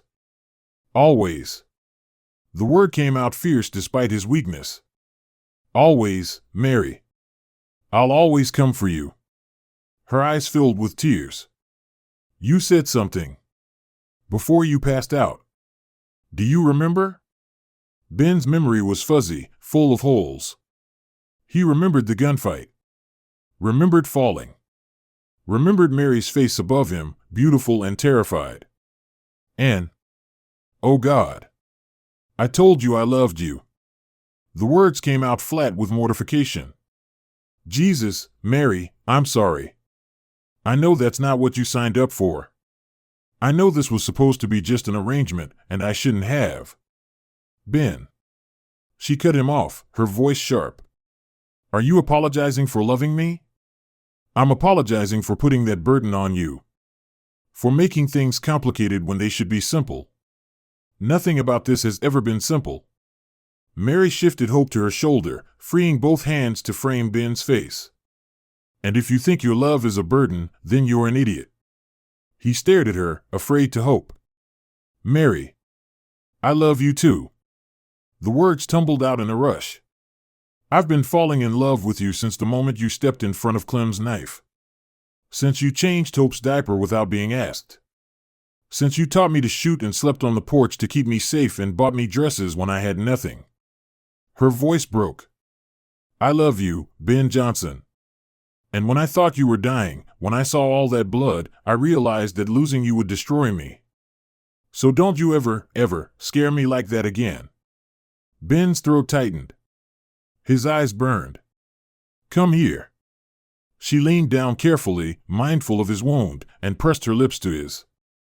The kiss was salt and copper and desperation, gentle and fierce all at once. Hope squirmed between them, protesting the squishing, and they broke apart laughing. We're terrible at this, Mary said, but she was smiling, actually smiling, her whole face transformed by it. We'll get better. Ben's hand found hers, threaded their fingers together. We've got time. Do we? Her smile faded. The doctor said the wound was bad. That you lost a lot of blood. Ben, if you don't recover. I'll recover. He squeezed her hand, willing strength into his voice. I didn't survive getting shot just to die in a wagon. I've got too much to live for now. He meant it. The pain in his side was terrible, yes. The weakness in his limbs was frightening. But looking at Mary holding Hope, looking at the two people who'd become his whole world in the span of a week, Ben felt something stronger than pain. Purpose. Hope. Love. He'd survived because the alternative was unthinkable. The ride back to town took 3 hours. Every jolt of the wagon sent agony lancing through Ben's side. He gritted his teeth and endured, refusing the laudanum the doctor offered. He needed to stay alert, needed to see the aftermath of what had happened. Marshal Webb rode alongside the wagon, his withered face grim. Johnson, I need to take your statement when we get to town. You, too, Mrs. Johnson. There's going to be questions about what happened out there. Clem's dead, Ben said flatly. The other 3 too, I think. Self-defense. They ambushed us. I saw the bodies. I know it was self-defense. Webb's eyes cut to Mary, then back to Ben. But there's still the matter of you breaking out of jail. The false arrest, the corruption, it's a mess. Judge Morrison's already screaming about jurisdiction and proper procedure. Morrison's in Clem's pocket, Ben said. Everyone knows it. Knowing it and proving it are different things. Webb sighed. But I've got the deputy's statement. Kid swears you warned him before you busted out, told him to say you hit him from behind. That kind of consideration from an escaped criminal goes a long way. And then there's what happened at the canyon. What about it? Webb's smile was grim. Let's just say 4 bodies tell a story. A story about a man protecting his family from kidnappers and murderers. Judge Morrison can scream all he wants, but he's going to have a hard time making charges stick against a hero. I'm not a hero. No, Mary said quietly from beside him. You're not. You're something better. You're a good man who did what he had to do. Ben looked at her, at the fierce pride in her eyes, and felt something in his chest expand. She believed that. Despite everything she'd been through, all the reasons she had to fear men and violence, she looked at him and saw something worth believing in. He'd spend the rest of his life being worthy of that faith. Town was chaos when they arrived.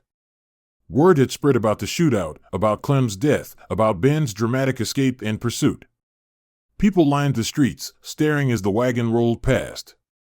Some looked hostile. Clem had friends, people who'd benefited from his brutality. But others looked relieved, even grateful. The doctor, Doc Peterson, Ben learned, had them taken to his surgery. Mary refused to leave Ben's side, even when the doctor suggested she needed treatment herself. I'm fine, she insisted, though her cut feet and bruised face said otherwise. You're not fine. Neither of you are. Doc Peterson fixed them both with a stern look. But you're both stubborn as mules, so I suppose you'll do as you please anyway. Mr. Johnson, that wound needs to be cleaned and dressed properly. Mrs. Johnson, you need those feet bandaged and I need to examine you for," he paused delicately, "other injuries." Mary's face went white. Ben understood immediately what the doctor was implying, what he needed to check for. Rage, cold and murderous, flooded through him all over again. He couldn't finish the sentence. Couldn't say the words. "No." Mary's voice was small but firm. "They hit me. Threatened me. But they didn't, they were waiting. Saving me for when you arrived, so you could watch." She shuddered. "Clem told me exactly what he planned to do. In detail. But he didn't get the chance." Relief made Ben dizzy. Or maybe that was the blood loss.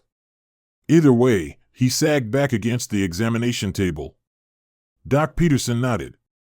"Still, I'd like to examine you properly, Mrs. Johnson. Make sure there's no internal damage from the rough handling. It'll only take a few minutes."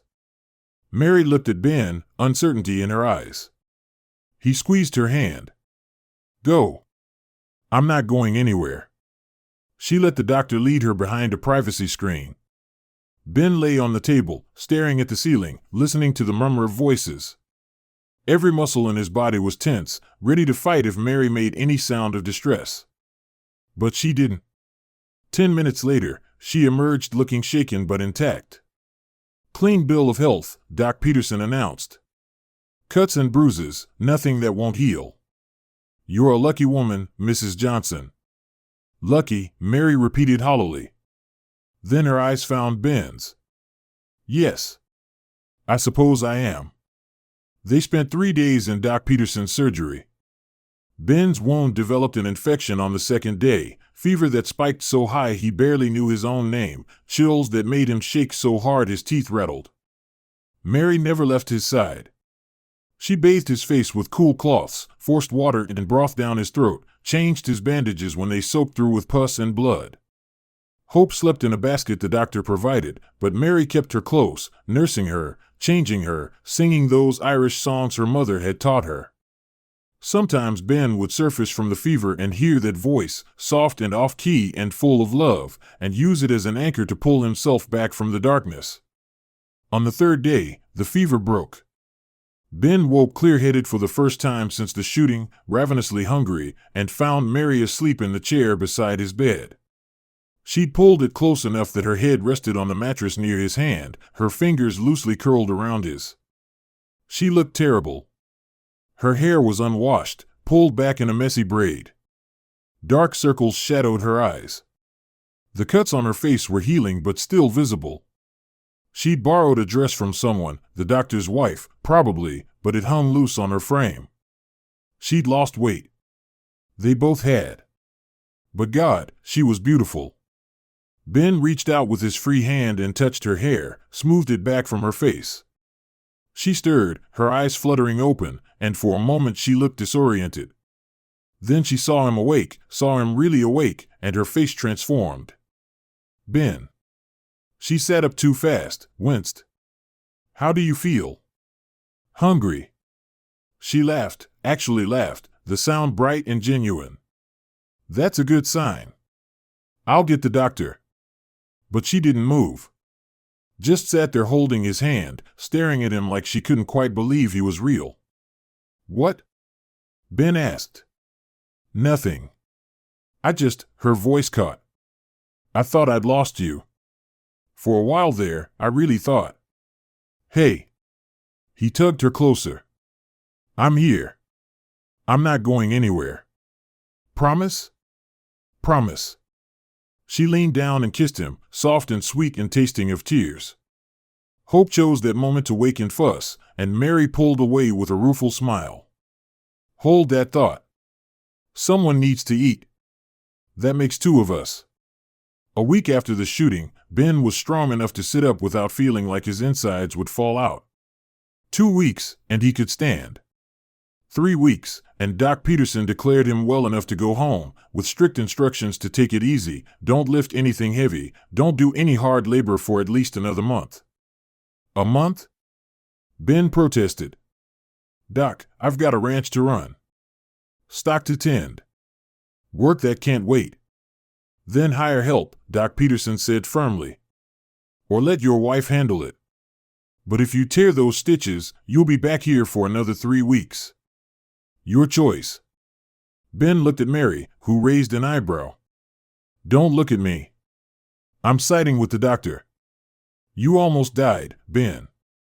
You're going to rest and recover like a sensible person, or I'll tie you to the bed myself. The image that conjured made Ben's ears heat. Mary seemed to realize what she'd said and blushed furiously. Doc Peterson coughed. Well, I'll go get your discharge papers. He left, and Ben reached for Mary's hand. I am going to rest. I promise. But I need to get home. Need to see what state the ranch is in, what needs repairing. Marshal Webb sent some men to fix the cabin door and window, Mary said. And some of the women in town, ones who weren't friends with Clem, they brought over food. Supplies. Even a proper cradle for hope. Her voice softened. People have been kind, Ben. Kinder than I expected. That's because they know what Clem was. What he did. Ben squeezed her hand. And they know what you are. What am I? Brave. Strong. A hell of a shot. She smiled, but it didn't quite reach her eyes. I killed a man, Ben. I shot him in the chest and watched him die. I should feel something. Guilt, maybe. Remorse. But all I feel is relief. That's because he deserved it. Ben's voice was hard. He kidnapped you. Hurt you. Threatened to do worse. You did what you had to do to survive. To protect Hope. To protect me. There's no shame in that. You really believe that? I know it. He pulled her closer, pressed his lips to her forehead. You're a good person, Mary. What you did doesn't change that. If anything, it proves it. She was quiet for a long moment. Then, when we get home, we're burning that nightgown. I never want to see it again. Done. They returned to the ranch on a bright afternoon in late summer. The cabin looked almost normal from a distance, roof intact, walls solid. But up close, Ben could see the new wood in the doorframe, the replaced window glass, the bullet scars in the timber. Evidence of violence that would probably never fully fade. Mary dismounted first. They'd borrowed the doctor's wagon for the journey, and stood staring at the cabin. Ben watched her face, saw the shadows move across it. Fear. Memory. Trauma that wouldn't heal as easily as his bullet wound. We don't have to stay here, he said quietly. If it's too much. If the memories are too. No. Mary's voice was firm. This is our home. I won't let them take that from us too. She walked to the cabin, pushed open the door, and stepped inside. Ben followed more slowly, his side still protesting movement. Hope drowsed in the sling against his chest, her tiny body warm and trusting. The interior had been cleaned and straightened. The furniture was righted, the debris cleared. Someone, probably the women Mary had mentioned, had even stocked the shelves with food and supplies. Fresh blankets covered the bed. Flowers, wild prairie roses, sat in a jar on the table. Mary stood in the center of the room, turning slowly, taking it all in. Then she walked to the corner where Hope's basket had been, where she'd lain crying and alone for hours. Ben saw her shoulders tremble. He crossed to her, wrapped his free arm around her waist, pulled her back against his chest. She's safe now. You're both safe. I keep seeing it, Mary whispered. Keep hearing her crying. Keep feeling Clem's hands, she broke off, shuddering. Look at me. Ben turned her gently, cupped her face in his hands. That's over. He's dead. His men are dead. No one's going to hurt you again. I swear it. You can't promise that. Watch me. His voice was steel. I will spend the rest of my life making sure you and Hope are safe. Protected. Loved. Whatever it takes, Mary. Whatever it takes. She stared up at him, and he saw the moment she chose to believe. Saw trust replace fear in those brown eyes. Then she rose on her toes and kissed him, not gentle this time, but fierce, almost desperate. Ben responded in kind, his arm tightening around her waist, pulling her flush against him despite the protest from his wound. Hope squeaked between them, objecting to being squished. They broke apart, laughing breathlessly. "We really are terrible at this," Mary said again. "We'll get better." Ben kissed her forehead, then Hope's. "We've got time." "Yes," Mary said softly. "We do." That night, they slept in the same bed. Not out of necessity this time. Not because Ben needed to be close to protect her, or because Mary was afraid to be alone. But because they wanted to. Because the space between them had become unbearable, and neither of them wanted it anymore. Ben lay on his back, the only comfortable position with his wound, and Mary curled against his right side, her head on his shoulder, her hand resting over his heart. Hope slept in a new cradle beside the bed, her breathing soft and even. "Ben?" Mary's voice was quiet in the darkness. "Yeah? What happens now? After you heal? After everything settles? What do we do?" Ben thought about it. "We live. We work the ranch. We raise Hope. We figure it out as we go. That's not much of a plan." "No," he agreed. "But it's honest." She was quiet for a moment. "Then, I'd like to plant a garden. In the spring. Vegetables, maybe some flowers. My mother used to say that growing things was a kind of magic. Making beauty from dirt. Then we'll plant a garden. And I'd like to learn to ride properly. Not just clinging to a horse's mane while being dragged around." Ben smiled in the darkness. "I'll teach you. And I'd like." She paused, gathering courage. "I'd like this to be a real marriage. Not just an arrangement. Not just for protection. A real partnership. With everything that entails." Ben's heart kicked against his ribs. "Everything?" "Everything." Her hand moved on his chest, fingertips tracing patterns over his heart. "When you're healed. When I'm ready. I want to try. To have what a husband and wife should have. To make this marriage real in every sense. Mary." He turned his head to look at her, even though the darkness hid her face. "Are you sure? After what you've been through?" "I'm sure." Her voice was steady, certain. "My first husband took from me. Hurt me. Used me until I broke. But you," her voice softened. "You've only given. Protected. Chosen me, again and again, even when it cost you. That's not something I'm afraid of. That's something I want." Ben's throat tightened. "I don't want to rush you. We can wait as long as you need. I know. And I love you for that." She pressed a kiss to his shoulder. "But I'm tired of being afraid. Tired of letting what he did control my life. I want to reclaim what was stolen from me. And I want to do it with you." Ben wrapped his arm around her, pulled her closer despite the twinge in his side. "Then we will. In our own time. At your pace. Always at your pace." "Always," she echoed.